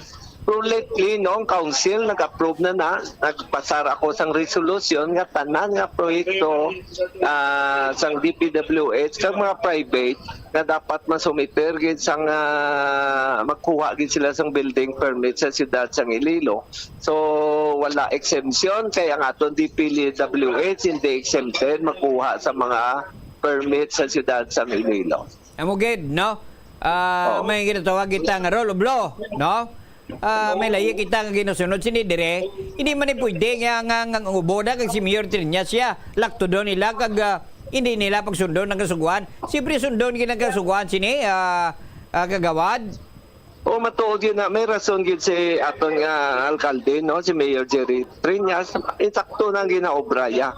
Na kung wala gani isang permit, so sinobi ang aton amay-amay sa siyudad ng Iloilo, so inang mayor siya dapat mag-aksyon. Nga kung wala gani kasang kompleto nga papilis, so obligasyon na sa aton nga mayor nga ipapauntas kag paimbestigar. Ang lain sinide kay ang District Engineering Office do ginabasol nila ang syudad sing Iloilo. Nga do ginapabulayan sila, ginapamulitikahan sila. Amo na yung ilayang rason ang matuod gali sini nga as per record ang dira sa Ubo wala sila sa mga permit nga again why gani sila mag-apply guro sa building permit dira sa Ubo kon dira sa syudad sa Iloilo kagawad. Yes, matuod din na ang problema sa aton nga district engineering ang ilab lang kapaltahan ginapasa nila sa syudad sa Iloilo. Dapat klaro na kapila na ako mag-conduct sa committee hearing na ginapangayo na namon ang tanan nila nga proyekto since 2022 at present no. Hasta subong wala pa sila ka-submit sa mga requirements no. So lately ang iba nila nga mga bag-o nga mga construction nagasunod na sila sa aton nga requirements kaya submit sila sa ilang mga structural design sa Ubo. After hearing gina-aprobahan sa council. Ay see. So mga pila ka bilog na na-aprobahan ninyo? Mga siguro may isa pa kami nga natapos na actually ang project nila sa barangay East Baluarte, yung barangay hall nila. Mga 3 weeks ago, na-conduct ako committee hearing kasi mayor nagpadala sulat sa council nga para tagaan siya authority to sign a consent sa ilang mga project. So nakita namon kumpleto man ang ilang mga papilis. So gilayon kinpa-approve sa council, no? So inadamo na silang mga project nga na-aprobahan na sa council kag na-aprobahan naman ni mayor. Di manggali, way manggali si problema basta nga kumpleto nila papilis nila, no? Hindi nga lamudan pinala sang mga kulor politika na kuno abi ginapabudlayan sila amo tuod sila nga way sila naga submit sang ila sining mga papilis dira. Halimbawa ang ining as per record sang Ubo last year kagawad 2023 to present may 8 ka application nga gin-submit sang ICDO. Duha ka projects ang ginaprobahan, ang isa ya pending payment o ilang bayad. Ang 5 ya gipabalik sang ICDO, gipabalik sa ICDO for rectification. Hasta subong way pa sila yung makahatag sa ila sinik nga rectification dira sa Ubo kagawad. Amo na isa ka reklamo sa Ubo naton no. Ang council every time mapatawag kita sa committee hearing with regard sa mga permits sina So ginakuha naton ang opinion sa OBO, ang recommendation nila kung ano dapat obrahon sa DPWH, no, kaga itong mga contractor. So as of now, siguro way pa nila ma-comply gid ang ginapangayo sila. Kag ang ginapangayo sa council nga mga previous nilang building, mga construction, masubmit sila sa requirements nga mga para sa building permit. Now, kay sino ini mga project kagawad? Kay sino ni pundo ang ginagamit nila dira sa District Engineering Office? Actually, wala kami ka-touch abi kung sino nga project na ang ginapatindog nila. Ang aton lang nga ginapangayo silang requirements. So wala nila lamit nga politika kay wala ang committee wala ga pamangkot kung kay sinong project na ang basang ang naibalon namon ang project halin sa national government. So ang council ginakalipay sa mga project na para sa siyudad sang Iloilo. Gina-welcome ta gina-suportaran tagit, no? So dapat ang obrahon na lang nila ma-comply na lang sila, no? Tanawan ng seawall, pamangkot naman kung kay sino project na wala man sila kabalo, basta kinpasa lang sila. So wala naman kami nag-insister kung kay sino project na, basta aralan ng project, no? I see. Basi gusto nila lang lakto na lang kasuguan, bla ni sila magkuha permit.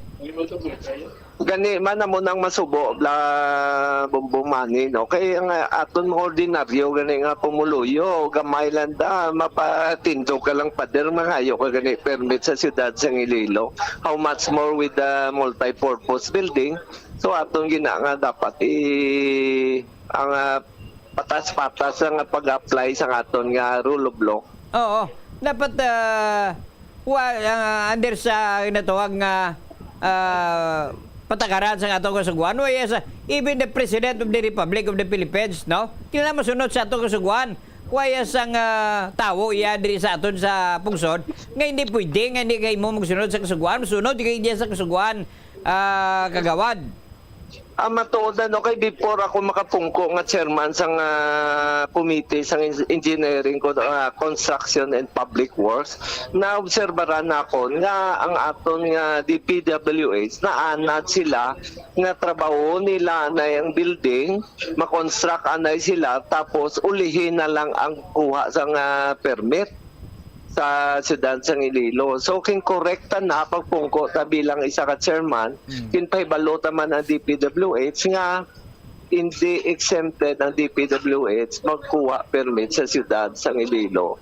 So that's why subong amat-amat na nila gina-comply na pag may bago sila nga project patawag ta sa committee hearing kagilayon pag-submit nila mga papilis with the approval sa OBO, aton man dayong ginapasar sa konseho. I see. Bago lang sila dumdum. Kaya gi-remind mo sila bago sila dumdum. Okay, actually, no, nakadlaw kita gani, dumduman lang nila magkuha sang permit sa siyudad. Kay tungod gina-require sila sang more power sa mga building permit para matakdan sila sang kuryente. Amo na isa ka rason. Kag-fire dira pagidi? Oo, amo na isa ka rason. I see. Now, masyado ka klaro ang ato sinigasuguan ng National Building Code, masyado ka klaro gid, no? Nga wayas ang tawag, no person, corporation, entity, or government agency shall construct without securing a permit from the office of the building official. So masyado ka klaro ang ilaya, wais laya kakwa. Ay nanumang klase man, doon tuka po din niya kagawad. Matuod na kay may isa gani nga na tukiban ang ubot sa haro sa Ditsambarado sa ilang construction. Naglaksam to sa sidewalk. Yang nataboto ken paliwat gid sang ubo ang ilang design. So amo na isa ka rason nga kun hindi ka gani magkuha sang permit sa ubo, ang laban-laban kung may sala ang inyong structural design, maliwat gid kamo amoy na magasto na on the part sang contractor. and then basulo nila yung syudad, hinahingabot sila na ano man nga klase istorya ilaman. Amo nang malain gani kay ang waita kay intrapolitika sa mga project na sa DPWH ilaya ginarason la nila ang kapaltahan nila, ginabasol nila si mayor, ginabasol nila ang council, nga ginapadili ang ila proyekto. Gani kay way mo sila yaga sa submit nila sang mga papilis nila bago lang sila mag-submit sang remind mo sila kagawad. Oo, every time may committee hearing kami, gina-remind namon na submit yun ng iba ng mga ongoing project para nga matagaan natin sang permit para smooth sailing ng ila pag-ubra. Aha, I see. So naglaruhan na kita kagawad, no? Nga ang sala dire, hindi ang city government, hindi si mayor, kaya napabudlayan sila, kundi ang sala mismo ara sa District Engineering Office. Sila mismo ang may kapaltahan sinidi, kagawad.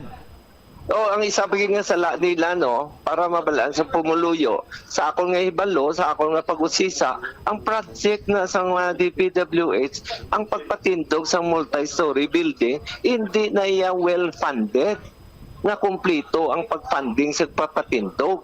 Abi magamba siya patindog ka 5 ka poste, 5 lang ka poste nga budget. That's all mahulat naman sila sang budget ko no para sa second phase. So muna nga isa ka rason nga nagadili ang ilang mga proyekto. Hindi tungod sa siyudad sang Iloilo. Aha, I see. Okay, salamat gid kagawad, basig may dugang ka pa. May dugang ka pa nga advice ang sa taga City District Engineering Office o kung sino pa da nga sa likod siniding nga mga proyekto. Kaya ang balita tayo kinabato niyan, manisang kongresuman doon Actually, no, sa aton nga committee hearing, wala gid nga pamangkot kung sino na, kay sino nga project na, ang ila lang masabat sa aton nga iya na ka national government nga project. So wala na taga pakialam kung kay sino na nga project, basta para sa kayuhan sa aton nga pumuluyo, gina-welcome ginato na sa siyudad sa Iloilo. No? Okay. Ikagakon na ginaliwat, gina-remind sa ilang submit nyo lang inyo mga structural design papilis, no, sa siyudad, sa Ubo para maaksyonan dayon sang council kag maaksyonan ni mayor permahan niya na dayon ang inanga project. I see. So salamat gid kagawad Johnny Yang nyo sa imo sining statement naklaruhan ng pumuluyo dire sa siyudad sa Iloilo. Salamat gid kagawad, basig may gusto ka pag-iambal. So madamo gid nga salamat bumbumani no kagaton nga sa mga pumuluyo ginapaabot na sila ang mga project na sa DPWH, gina-welcome gina ni mayor, kag gina-welcome gina sang council, kag ginakalipay, kag gusto man naton para sa kayuhan sa aton mga barangay nga hindi man nga mahuol sa aton mga project para mabalantang timetable nila kung saan matapos. Sa Balantang to may isa to gali ka project sa Balantang, no, isa pa na ka project sa Pito nga sa subong wala pa man matapos, so wala magamit gid sa mga aton nga barangay sa Balantang. Dira sa San Isidro mo mana? O San Isidro amo na sa Balantang na daw kadugay na. Diri sa Barangay Concepcion amo man ang lain sa Barangay Concepcion kay na ginguba nila na tabunan ng mga kanal dira nagbalaha daw sulod balay tabo. Isa pa na sa Barangay Concepcion. So amo na mo man ginabakho nila. Amo man na tanan. So that's why nga daw gusto na lang ni Mayor gani nga si Mayor na ma-take over sa project na siya na lang magpatapos para matapos na tanan. I see. So okay, daw mo man ang plano ni Mayor nga siya na lang mapobras na tanan. So mo na isa ka rason na batian taman nga ambal ni Mayor kung magindi sila gani kasarang kung may sila budget, si Mayor na lang mangita sa budget para matapos na dilang ng mga project na. Matigang ko daw ay na sila budget ubos na guro kwarta kagawad kay kung may kwarta pa ni sila dugay na inatapos gari kay kulang kwarta.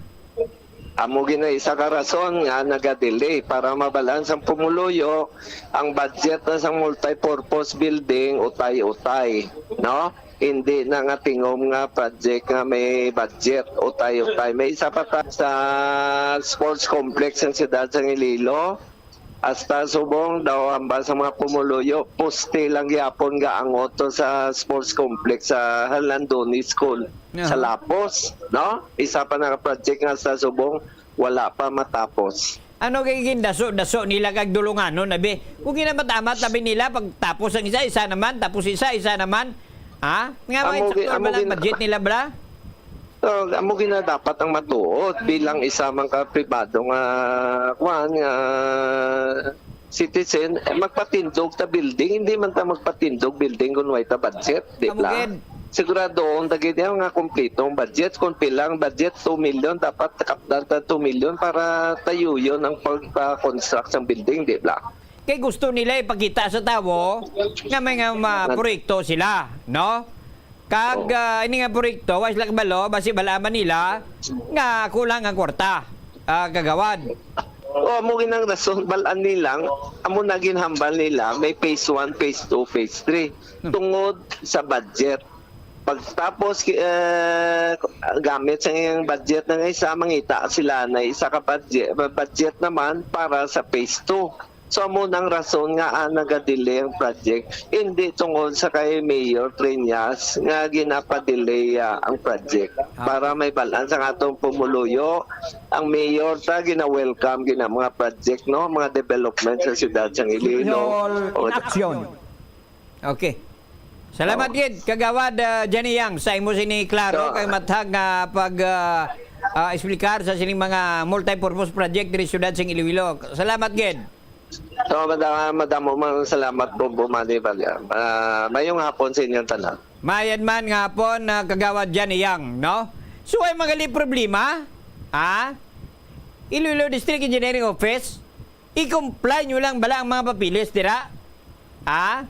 Hindi nyo na bala pag laktuda, dira nga kung ano pa da? Hindi na bala magsarig, bala nga dapat nagrasa nyo yan na lang? Hindi na magkuha sa permit, dira? Ti kundi ang mahulaan sinidiyang syudad sa Iloilo, ya? Ti ko na aprobahan ni karon sang Ubo, aprobahan sang City Council, aprobahan ni Mayor karon.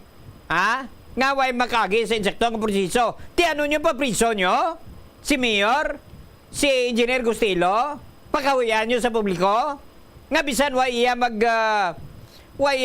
kompleto ang mapapilis, bisan way sing papilis siya, aprobahan lang inyo nga building permit, hindi man na pwede. Hindi na pwede. Kinanan, sundon gid ang kasuguan. Garing kaya ang inyo gusto, hindi na magsunod sa kasuguan. Amo na yung insakto da, ginimo nyo na ang inyo sini nga construction without building permit. So klaro nga iwayo sa kalag nga sundon ng kasuguan. Baliwala nyo ang proseso sa aton sini nga kasuguan. In other words, gusto nyo natudon ang proseso. Gusto nyo panagrasan? Ang proseso? Nga kagdala ba pa mo bala sa kasuguan? Nga way si makaupang bala sa inyo bala? Way si makatudlo sa inyo bala? Nga pabayaan na lang mo? Ako na nung imuon nyo? Hindi pwede na kaya may kasuguan kita mga kabyanan. May ginatawag kita yung roll of law. Anong mo sa ganon sini? Sa roll of law? Ang kada isa sa aton mga kabyanan must obey the law. Even the government and its leaders kinahanglan masunod gid sa kasuguan kag ipatuman gid ang kasuguan mga kabyan. Hindi pwede laktudanay dire. Hindi pwede laktudanay dire. Hindi pwede nga hindi kita magsunod sa kasuguan mga kabyanan. Ang inyo dahil kay gusto niya above the law gigamuya. Inatawag kita nga wala kita sa mga hindi pwede nga hindi kita magsunod sa kasuguan. Amo na gani bisan sa mga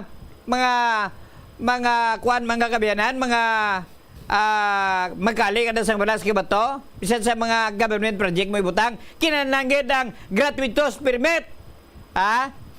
Kay amo na yang nababase sa ato sini kasuguan. Do lang alang lagi tayong panahon naton mga kabyanan nami kung tani ini balbal.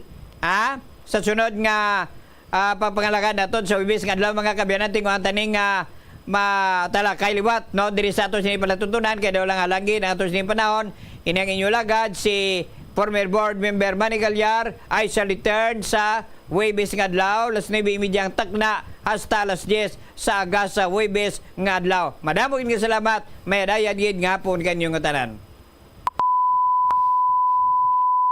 The preceding was an independently produced program. The opinions expressed by the commentator and his guests for the duration of the program are solely his own and not that of the station, its managers, or owners. The Farmers Bazaar, your traditional public market with the touch of Plazuela Dos, ang isa ka lugar nga gintukod sa tion kag sa kasagsagan sa COVID-19 pandemic nga may tinutuyo nga maghatag sa imo sang safe marketing experience. Subong nga ang COVID-19 hindi nagidman dako nga pamahog kag nagapakadto na kita sa next normal. Rest assured nga ang Farmers Bazaar will further evolve agud nga magpadayon sa paghatag sa inyo sing satisfying marketing experience. The Farmers Bazaar. Sa lower level, tara na pahamtang ang fish, poultry kag meat section para naman sa inyo mga kinahanglanon nga prutas, utan kag iban pa, magbisita sa upper level pinaagi sa paggamit sa hagdanan o kon sa pagkadto direkta sa parking lot. The Farmers Bazaar, your traditional public market with the touch of Plazuela Dos. Plazuela de Iloilo Billboard of Activities for July 14 to 20, 2024. Duha ka oras kag 30 minutos nga great musical presentation ang nagahulat sa inyo sa July 20, Sabado. Kaupod si Mr. Totong Villaruz kag ang iyang banda sa concert at the Plaza, umpisa alas 6 sa gabi.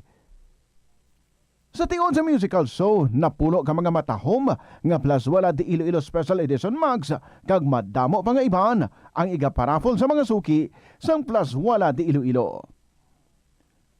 Sa Hulyo 21, Domingo, ginaagdang tanan nga mangin kabahin sa Eucharistic celebration nga pagkahiwaton sa Latolda sa mga adlaw alas 11 sang aga. Sa tion sang misa pangayo naton sa Ginoo nga hatagan nga kita sang kabakod nga malampuwasan ang mga challenges ang ginapaabot nga weather abnormality nga amo ang La Nina. Plazuela de Iloilo, we remain to be one with you in a common hope for a better community and a progressive country in 2024.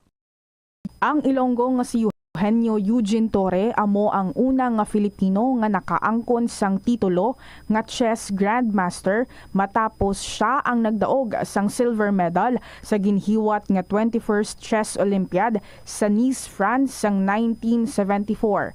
Sang 1976 sa isa ka chess tournament sa Manila, naghimo pagid sang maragtas si Torre bilang una nga nakaluto sa sadtuanay world champion nga si Anatoly Karpov sang Russia.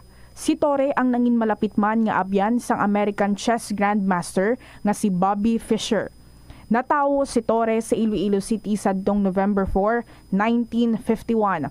Halos hindi na maisip ang mga medalya nga nahakot ni Torre para sa Pilipinas halin sa magkatuhay nga mga chess tournaments nga iya nadagaan sa magkatuhay nga bahin sang kalibutan. Sang 2021 nalakip si Torre sa World Chess Hall of Fame. Iyari ang mga household level fire safety measures nga dapat tandaan agud makalikaw sa sunog sa balay. Hindi magbutang o kung magtipon sang flammable substance o kung chemical nga makatugas ang sunog sa kusina o kung sa sulod sang balay. Ipalayo man sa mga kabataan ang pospro kag lighters. Patya ang kalayo kag baga matapos ang pagluto sa kusina. Siguraduhon nga wala nagasungaw kag pirmi limpyuhan ang mga kerosene kag gas stoves. Tandaan, ang paglikaw sa sunog sa sulod sa balay, responsibilidad sang bilog nga pamilya. Paano bala mahibaluan ang isa ka impormasyon nga nagapatalang o kung sala? Una, i-check gid ang source kung sa diin inihalin. Kung ang impormasyon halin sa reputable news outlet, makitaan ini sa ilang website.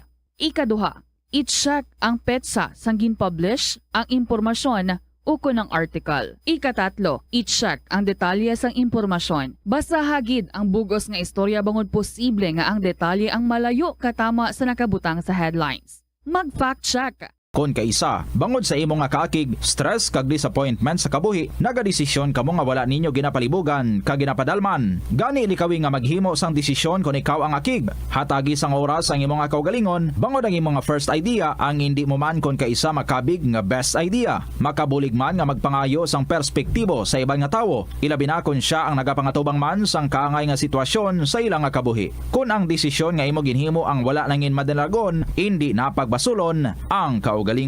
Ang pinakaunang international bank sa luwasang Manila ginbuksan sa Iloilo sadtong 1883. Ini amo ang Hong Kong and Shanghai Banking Corporation o kun HSBC. Tuig 1875 sang una nagbukas ang branch sang bangko sa Binondo, Manila. Kag April 2, 1883 sang nabuksan ang una nga sangay sini sa Iloilo. Una nga nagtanyag ang bangko sa mga financial services nga nagpasanyog pa sa industriya sang kalamay sa pungsod. Kag sang ulihin nag-finance man ini sa pagtukod sa mga railways. Naghatag man ini sang ayuda sa mga negosyante nga Ilonggo nga sulod sa import kag export industry.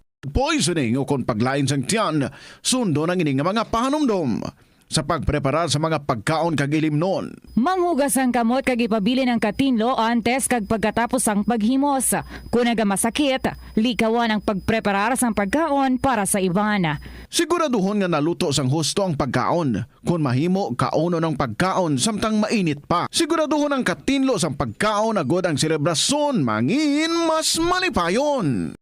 Kagasto gid bila sa imo adlaw-adlaw kag feel mo gid pirmi ang petsa de peligro bangod nga wala na gid unod ang bulsa. Gamita ang imo bulanan nga spending habits, amo man ang imo bulanan nga take home pay agod nga makasat ikaw sang budget nga imo gid masunod. Wala man sang pulos ang istrikto katama nga budget kaangay sang indi gid pagkaon-kaon sagwa. Apisar nga naandan mo na nga naga-take out ikaw 4 ka beses kada semana. Sa malipot nga pulong, himo ka sang budget nga nagasanto man sa imo nga lifestyle kag spending habits. Dapat nga himuon mo man nga inspirasyon ang imo. O si Rosel Songano, Miss Philippines Water 2021. Dako gid ang akon pagpasalamat sa University of San Agustin. Kay madamo nga oportunidad ang nagbukas nga mangin madinalagon ako sa akon obra. Dali na sa palaabuton nga July 13, 14, and 15. As the university celebrates its 120th years of excellence with the theme, A Gift. Viva San Agustin!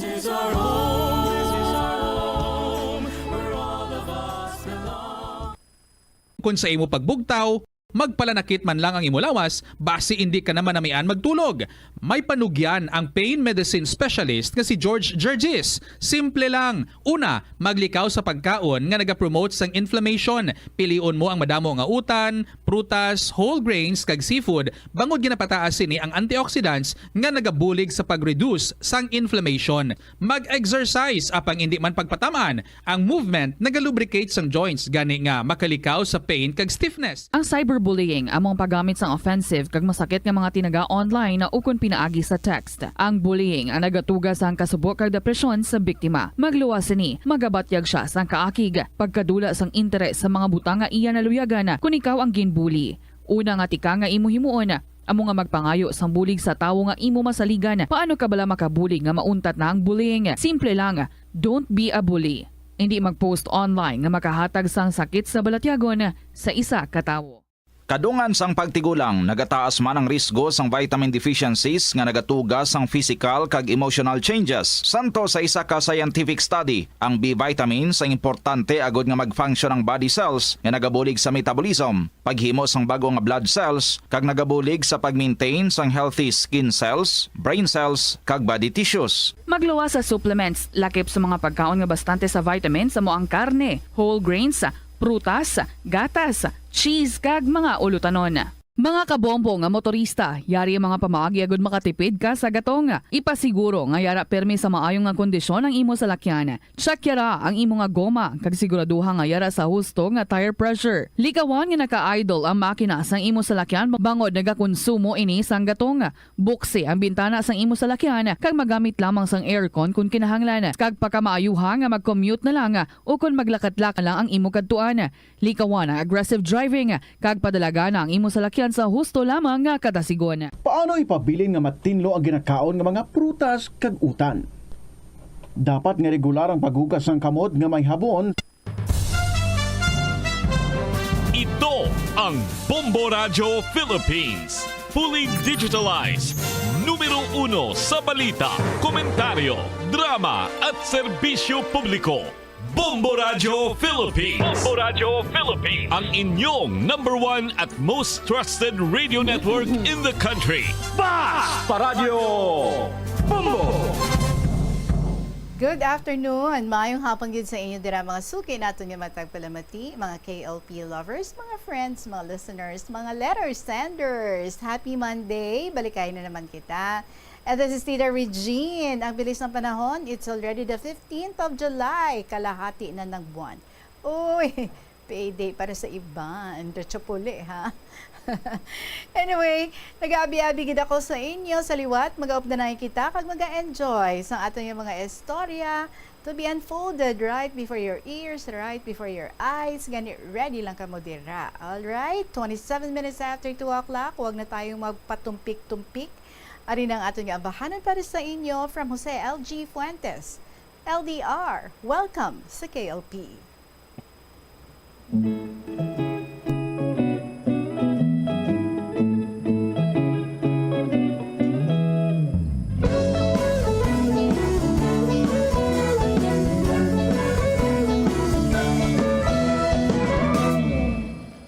Naghatag og kalipay diri sa akong dughan.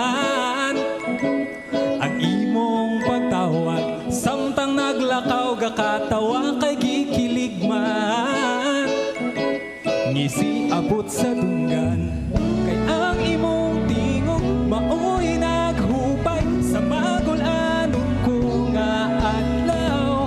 Bugat-bugat gamay ang akong gibati apang galit na wala.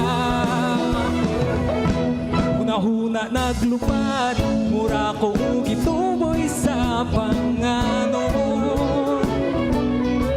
Pagkadungog na ko sa imuhang bugnaw nga tingog. Kay bisan layo ikaw giyot na ning kamot, nga mag-istorya ta kada minuto. Kanig yung LDR lisod jud kaayo, apan bisan layo ka.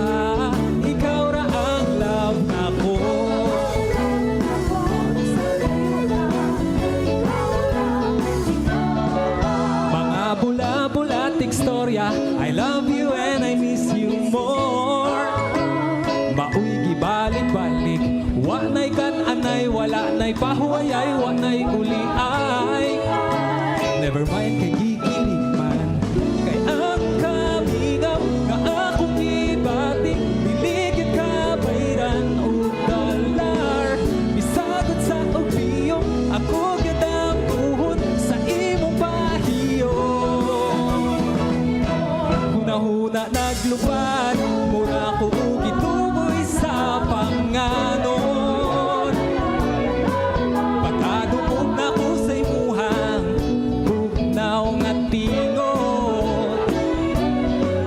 Kay di sa layo ikaw giyot na ning kamot, nga mag-istorya ta kada minuto. Kanig yung LDR lisod sa kaayo, apan bisan layo ka.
Jose L.G. Fuentes, LDR. Kamusta gali ang mga istorya ninyo dira? I hope hindi parang LDR, ha? I hope in transit na, parang walang bayad. One click away lang. Paki-email sa bombo_iloilo@bomboradio.info or pwede man Pwede nga mabit-bit, ma-1-2-1-2, pakadto diri sa Sky City Tower, Mapa Street, Iloilo City, care of lang sa kahapon lamang program. But for those nga dyan medyo malayo-layo, wala sang gadget, pwede gid nga anong ginagawa, no? Magpa-ship sa inyong mga letters dira for as long as makalabot diri sa aton. Like this one, oh, all the way from Western Samar, pero nakalabot gyapon diri sa aton ang sulat ni Neni sang Western Samar. My ever dearest, Tita Regine.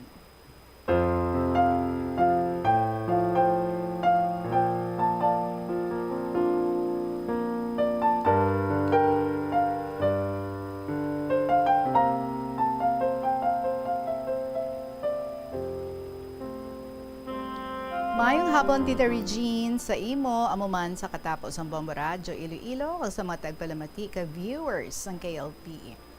Kabayo, always ka lang nga good health, amuman sa bugos mo nga pamilya, Tita Reg. Ako naman ni, si Neni isang Western Samar. Ang sulat ko nga ini, Tita kabahin sang pagkadto namon sa mga amo ko sa Boracay. Uy, lagaw kita sa Boracay. So, tita samtang nga dito pa, nagtrabaho sa Saudi ang bana ko. Nagtrabaho man ako yaya sa pakaisa mismo. Pakaisa mismo sang bana ko. Gani nagpasugot ang bana ko nga magtrabaho ako. So, ang mga amo ko nga ini, ang nag-upod sa akon sa Boracay, sila ang nagdala sa akon. Ang amo ko nga lalaki, isa kasiman, biyahe niya Europe. Ang amo ko naman nga babae, tagunta na lang siya sa kay Mariz. Ang trabaho ni Mariz, opisina. Dito mismo, Tita Reg, sa kumpanya sang Iloy ni Mariz. Sa Iloy ni Mariz. So, ang business sang Iloy ni Mariz, amo ang supplier sila sa mga piyesa sang MRT, LRT, barko sang marine, Napocor, PNOC, o sa iban pa nga mga ahensya sang gobyerno. Tita, hindi man sa tanan nga mga piyesa, kay ti damo man sila mga kakompetensya nga mga suppliers, kag bidders. Ang Iloy ni Mariz, utod sang ugangan ko nga babae. Ang amay naman ni Mariz, isa ka retired police. Ang mga amo ko nga ini, may duha sila ka anak, kag sa Mandaluyong sila nagpuyo sa condominium. So, ibalik ko, tita, sang adlaw nga manuglakat na kami, ready na ang tanan namon nga mga gamit, bayo kag mga pagkaon. Sang ara na kami sa lobby sang kondo, nagpabook online sang taxi si Mariz, natingala ang amo ko nga lalaki, tagunta na lang siya sa kay Jay. Sa salakyan nga nag-abot, kay isa ini ka Fortuner, gani na mangkot si Jay sa driver. Tisabat sang driver, pabor lang kuno ini sa mga pasahero, agud makahatag sang maayo nga serbisyo ang kompanya. So, ibalik ko, tita, upod man gali, ang abya ni Jay, nga isa man ini kasiman, kag kay Jay mismo katrabaho sa barko, upod ang pamilya niya. Ang asawa sang abya ni Jay, isa ini siya ka Malaysian. Mabuot man ini siya kag matahom. So, sa airport na lang kami, tita, nagkilit-anay. Sang ara na kami sa sulod sang eroplano, Tita Reg. Nakibot ako, kay gulpi lang nangakig ang abya ni Jay sa stewardess. Kay ang rason, kay nga hindi sila tupad sa pulungkuan sang eroplano sang asawa niya. Tita, nagtaas gid ang boses sang abya ni Jay sa pagpangakig batok sa stewardess. Tinaghibi gid ang stewardess, hasta nga nagsulod na lang sa cabin sang eroplano. Tinaluoy ako sa stewardess, tita, kay masubo gid ang hitsura niya.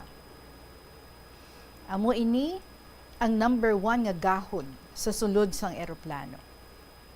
Tita, sang time na nag-take off na ang eroplano, si Jane naman ang umeksena. Kaya ang attention ni Jay, ari lang sa akon. Kay basi ko no, ako nahadlok pagsakay sang eroplano. Ginobserbahan gid ako ni Jay, kagin pamangkot ko nahadlok bala ako. Sabat ko hindi. Tita Reg, nabalaan ni Jay nga first time ko lang makasakay sang eroplano para malang Jesus, Maria kag Joseph. Di kasabad ni Jay, tita, ginapa ako pagid akong hala. Ate Nene, So magtudo-tudo na dalagan ang eroplano sa runway. Bogin lawag pagitita ang ngalan ko nga pantigaw lang sa sunod pa sa eroplano nga damo daan tawo. Ay kahuluya gid Tita Reg. Magkadlaw pag ni si Jay sa akon, pamatsyag ko si Jay pang ignorante sang sakon. Apang waay kabalo si Jay, nga sanay kuya sa mga dalago nga balod, kay ti, taga-isla ko mo. Ang kahadlukan ko gid lang siguro tita, ang rocket o missile nga manugtupa sa atubangan ko. Hindi lang siguro kay mahadlok, kay basi mabuang pagid ako. So ibalik ko tita, naugot ako sa kay Jay, kay daw na-down ako, kag na-hurt ako kay Jay. Tigin pensar ko na lang, amo gid ni siling ko kabaylo sang free. Huwag ko sang mahimo, kay tiahaw man lang ako nga isa katimbang. Tita mo naman ini, ang ikaduha nga gahod sa sulod sang eroplano. Pagkatapos nga mag-take off ang eroplano, nagwala naman ang suba nga alaga ko. Girl ini siya, mga 6 years old na ang edad niya. Tita kay sang paglabay sang stewardess sa amon atubangan. Ang stewardess may dala ini nga pagkaon, samtang nga ginapush ang lamesa. Abi tita sang bata nga hatagan siya sang stewardess ang pagkaon. Pay kabalo ang bata nga ini ginabaligya. Ti amo to tita nga naghibi gid ang bata, kagin tanggal gid niya ang iyang seatbelt. Ang ginimo ko, nagtindog ako. Kaging kuha ko ang dala namon nga pagkaon, kaginhatag ko sa bata. So, nag-okay na ang buot sang bata. Tita mo naman ini ang pang-ikatatlo nga gahod sa sulod sang eroplano. Team gahod gid kami ya tita, gahod pa more. Finally, tita nalabot gid manamon ang Boracay. Pagkatapos na nagkalatabo kag mga gahod sa sulod sang eroplano. Pagkaaga tita, maligo si Marie sa dagat. Naka-two-piece lang ini tita. Kabalo ka tita Reg, ka-sexy. Sang amo ko nga ini, bisan duha na ang anak niya, flat gihapon ang tiyan niya. Sa diin ang hustisya, joke lang tita. Morena ini siya kag matahom. Birthday gani sang amo ko nga babayi, amo ini ang rason kay kun nga nagpaburakay kami. Ginsugo ako ni Jay nga magbakal sang birthday cake. Secret lang kay gusto ni Jay i-surprise si Maris. So samtang nga nag-breakfast kami, gin-serve ang isa ka birthday chocolate cake kay Maris. Syempre lipay gid si Maris kag kinilig. Tita kun mag-abot na si Jay halin sa Europe, may pasalubong siya permi nga matahom nga bulak sang tulips para kay Maris. Si Maris naman tita, syempre lipay, at the same time kilig na naman yarn. Ngayon man ta. So nag-set sang birthday dinner ang mga amo ko sa isa ka restaurant dito sa Boracay. Kabahin sang birthday celebration ni Maris. Ululupod kami tanan, pati ang abya ni Jay. Kalabanan, mga seafoods ang mga ginpang order sa mga amo ko nga pagkaon. Nabusog gid kami tanan. Tita na surprise ako sa Malaysian nga asawa sang abya ni Jay. Kay abi ko, hindi siya magkaon sang kinilaw nga tangigi. Ay nga abi hindi, kay kanamit sina. So apang nagkaon siya. Ako naman tita, why kung magkaon sang kinilaw nga tangigi? Ambot sa akong tita, kay hindi kaya gusto sang kinilaw nga isda. Kung kay isa akigan ako sang bana ko, kay hindi kuno ako magkaon sang kinilaw nga isda. Bisan taga-isla ako. So, ibalik ko tita. Breakfast lang ang free nga meal sa hotel from 6 a.m. to 9 a.m. Ang panyapon kag panyaga, sa sari-sari na lang kami nga restaurant magkaon. Kanami lang sang amon kinabuhi. Pabi mo tita, ginatagan man ako chance nga magwa sang amo ko ugaling kaisahanon man lang ako. Boring lang gihapon. So, ginimo ko, gintry ko paglakat halin station 1 to station 3 ay abaw tita kapoy gid. Tita sa station 2 kami nag-check-in nga hotel. Naga-observe lang ako sa mga tao. ay abaw kasadya gilang nila kung tulukon. Kung magtunod na ang adlaw, magwa na ang mga turista halin sa mga hotels. Ang iban maghampang, ang iban mag-swimming, ang iban magkaon. Ang importante sa tanan, ang picture taking. Bisan ara ka lang sa sulok sang Boracay, may ara nagapa-picture. Nag-enjoy gid man ako, tita, bisan papano. Hindi ako excited nga mag-swimming, Tita Reg, kiti nagsawa na ako sa amon sa isla. Ang view gid lang sang Boracay, ang gusto ko makita. Tita, nagpasalamat ako sa mga amo ko kay nakalagaw ako sa Boracay for free, kag sa Subic Resort, kag nakapamasyar ako sa Subic. Nakakaon sa iba't ibang mga restaurant sa Manila. Gani nagpasalamat gid ako. Tita, pasensyahin na lang ako bangon sa malawig ko nga sulat nga ini. Madamo nga salamat sa pagbasa mo, tita, sa sulat ko. Madamo nga man nga salamat sa inyong tanan kag maayong hapon sa inyo. Respectfully yours, Neni sang Western Samar.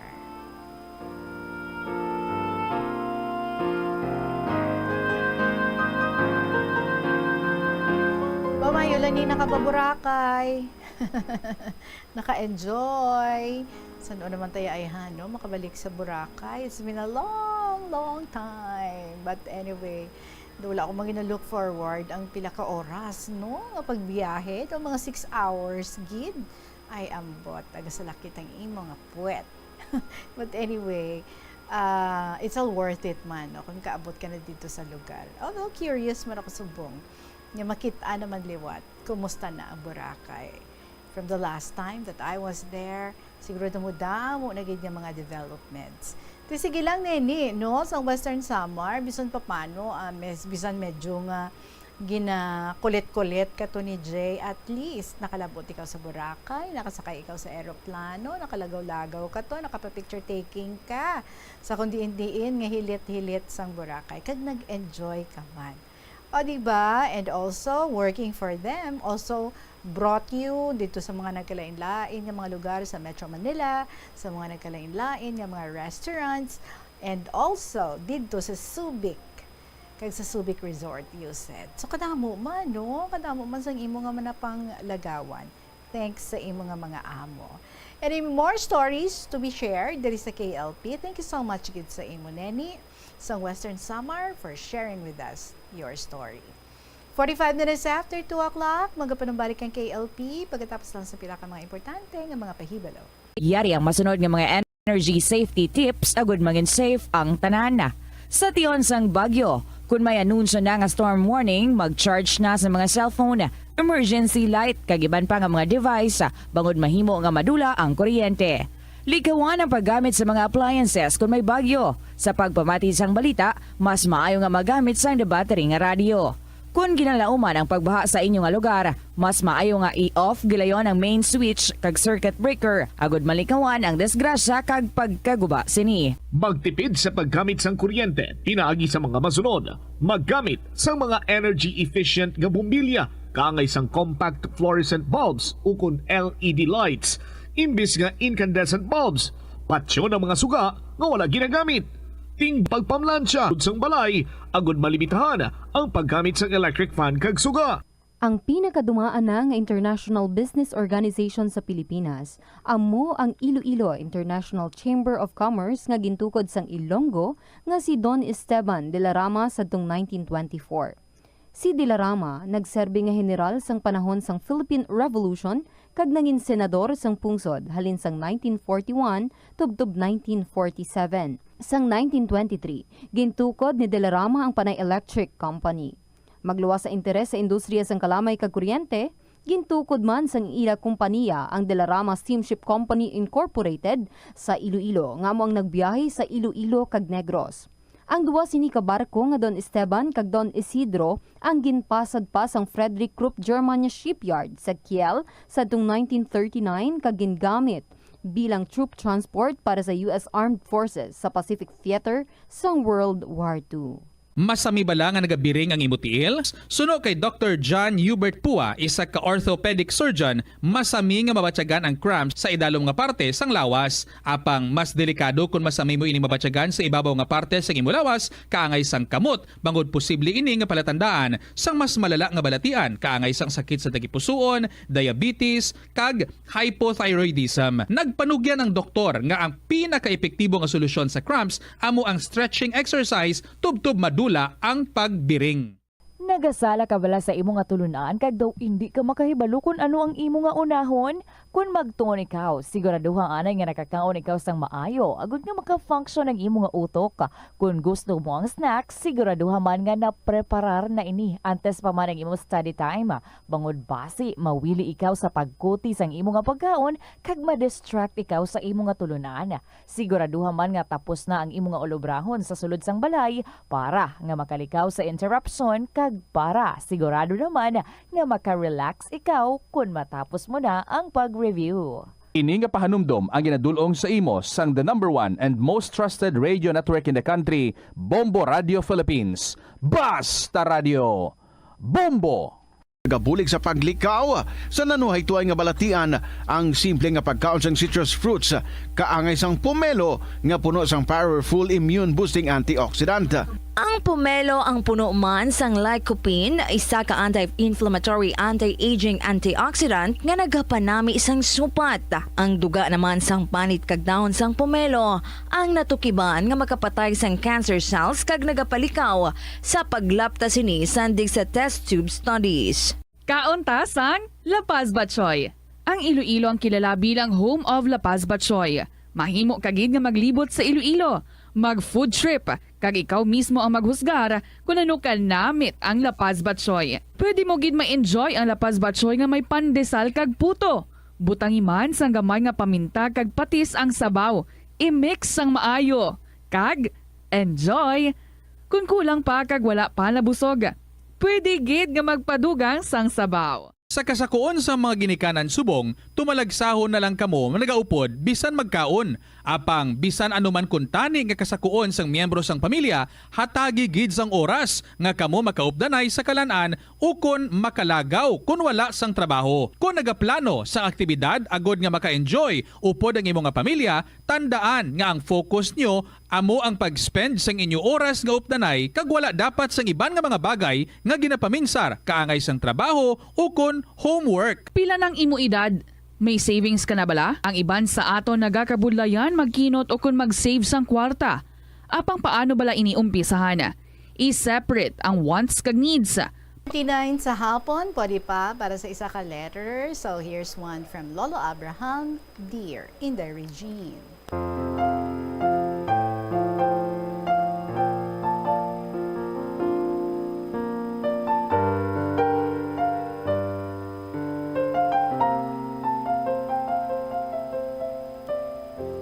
May isa ka tao sadto, taga Iloilo Province. Maboard siya kano sa balay sa Idalom. Nakita niya si LT or TL nga ma-sex appeal.